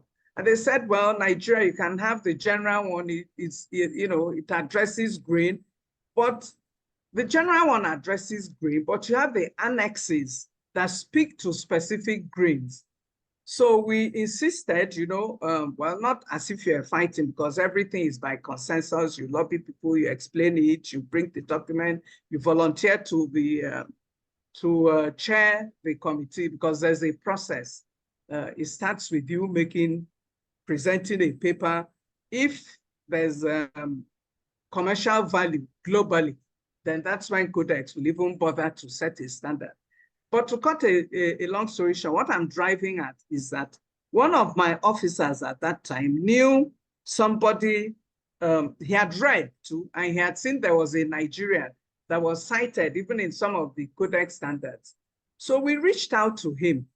And at that time, I don't know how things function now, really. It was possible to have him on the Nigeria team to attend the Codex committee on grains, So Nigeria chaired the committee also with this, he's not a professor now, he was a doctor then, in our university here. So he's already in the regulatory thing because he came through NAFTA globally, he's visible. Not only was his work cited, but he was part of preparing the standard for sorghum, which you have. If you pull up the Codex standard there, you'll see. So it's not exclusive. It just depends on, what you offer. If you show that you can do it, somebody will see and you'll get into that system. Thank you so much. A round of applause, please. Thank you so much, Madam Jane Omojokun. All right, so with that, we've come to an end of this very exciting two-day summit. Just stay on for about 3 minutes for some very important announcements. So I'm going to invite our co-founder and COO, Adeyosola Oke, to please give us the final remarks or the closing remarks, and then we'll close out in the next 5 minutes. Thank you. Thank you so much. Thank you very much, everybody. This has been a very exciting session today, and yesterday was nothing short of very insightful too. Every participant are very insightful speakers, both those that spoke yesterday, Mr. Mark Peterson and Mrs. Ndidi Unwuneli. Thank you so much in absentia. And Dr. Tony Bello, thank you. Thank you, Madam Jane. Thank you so much, Miss Muraola Ogundola. Mr. Tobobes, thank you for doubling as our moderator and also sitting on this panel.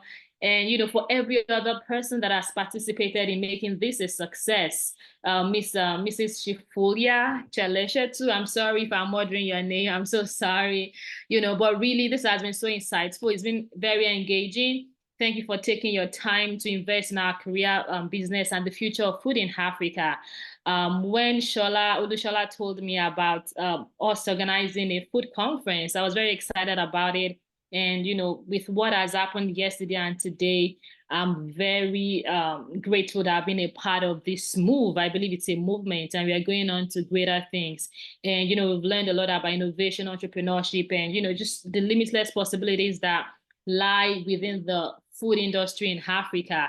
And we are reminded that the challenges we face are opportunities in disguise. So, Africa is waiting for our innovative minds to unlock the potential in our food space. And I'm sure that we've been equipped to go ahead and do that. So thank you so much.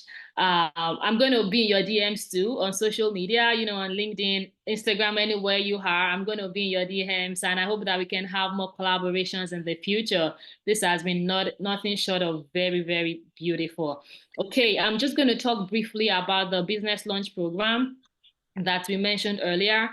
I think we should take questions, Olushola. If you have any questions about what the business launch program is about, you can have a chance to ask now. We're going to answer your questions. In the meantime, I'm displaying my screen. Okay, what's going on? Okay, in the meantime, I'm displaying my screen that shows the barcode that you can scan, and also the modules we're going to cover. So like Olushola mentioned, everything from ideation until you're ready to go to market, we're going to cover it. So your product is going to money guarantee, money back guarantee. The barcode that you can scan, and also everything from ideation. Sorry, I'm having a feedback. I don't know why. Is someone else sharing their screen? Can you hear me? Now we can hear you. Go ahead, please. I don't I know. was just trying to say that, yeah, if you've been struggling, procrastinating, that when am I going to start? What am I going to do? We are going to be your accountability system. We are going to hold you accountable and make sure that you get this done and get it done within 16 weeks. Guaranteed. Guaranteed. If you don't have your product at the end of 16 weeks, we give you your money back. So the application fees is going for a very great discount, 50% if you register between today and tomorrow. So register now. If you register right now, we have awesome gifts for you. Those that registered yesterday, the very first person is going to get a 3-page website and 1-year maintenance from one of our sponsors, Vino Technologies. And we have more amazing gifts, coaching sessions with our wonderful panelists and speakers, Dr. Tony Bello, Madam Jane, Madam Buraola. They have generously offered to coach people. So register so you can get access to those amazing gifts. I can see Philomena raising her hand. Do you have a question about the Food Business Launch Program? And by the way, thank you. I saw that you paid yesterday. People are already jumping on the boat. Don't be left behind. Philomena, do you have a question about the Food Business Launch Program? Okay, I think maybe she left the call again. She comes back and she has any question, but we are going to be in touch with you if you registered, because we're already having registrations coming in. All right. So again, scan the barcode. You can share this with people. We're going to send emails about this. We just want to make sure that everybody gets a chance. Knowledge is key. If you want to provide you with the knowledge, you need to start your food processing business. All right. Thank you so much once again, everyone. It's been an amazing time. And I just want to say that until we meet again, let's leave this summit and not forget the importance of collaboration. The connections we've made here should be the foundation for partnerships that will fuel the growth of your ventures. So get into people's DMs, connect with them. Let's foster collaborations. Everybody can be successful if we work together. We can move farther and faster when we work together. So until the Food Innovation Summit 2025, I just want us to remember that the world is depending on Africa for food, because we have like 60% of arable farmland in the entire world in Africa. And Africa is depending on you. Thank you very much. Thank you. Thank you. And if you're in this call, we would like to get your feedback. Just click the link, the feedback form link, and fill it out. We're going to be sending it to your emails as well. So do well to let us know your feedback, how we did, and how we can improve on the next summit. Thank you. Thank you, everyone. Thank you. Thank you, and bye-bye. A big thanks to Mr. Moderator. Fantastic job you did. Yeah, thank you. It's an honor, sir. Thanks, everybody. You know where to find me. I'll drop my LinkedIn link. Dr. Yeah. Right. Well done. Thank you. Thank you so much. Madam Jane and Dr. Bello.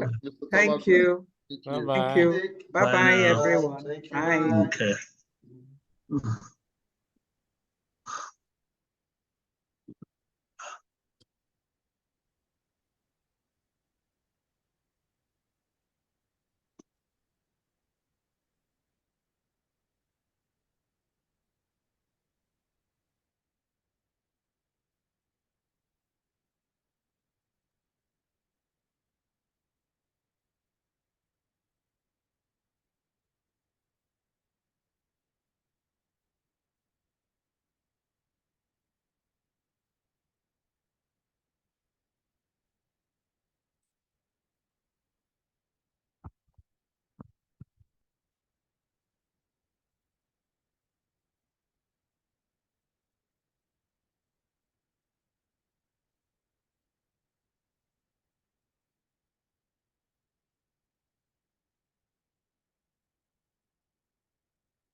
I think we can start recording now.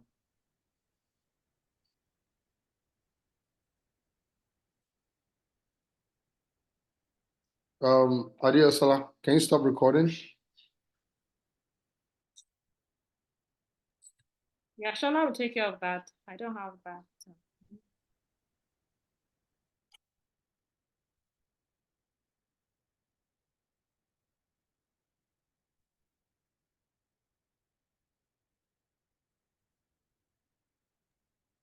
Oh, so I see that Philomena is back. She said she has a question in the chat box. Shola, I think you can take that, right? Philomena, what's your question? I'm so sorry. My network just keep messing up. Okay, so my question is, I know you said that if you have to have a product, I mean,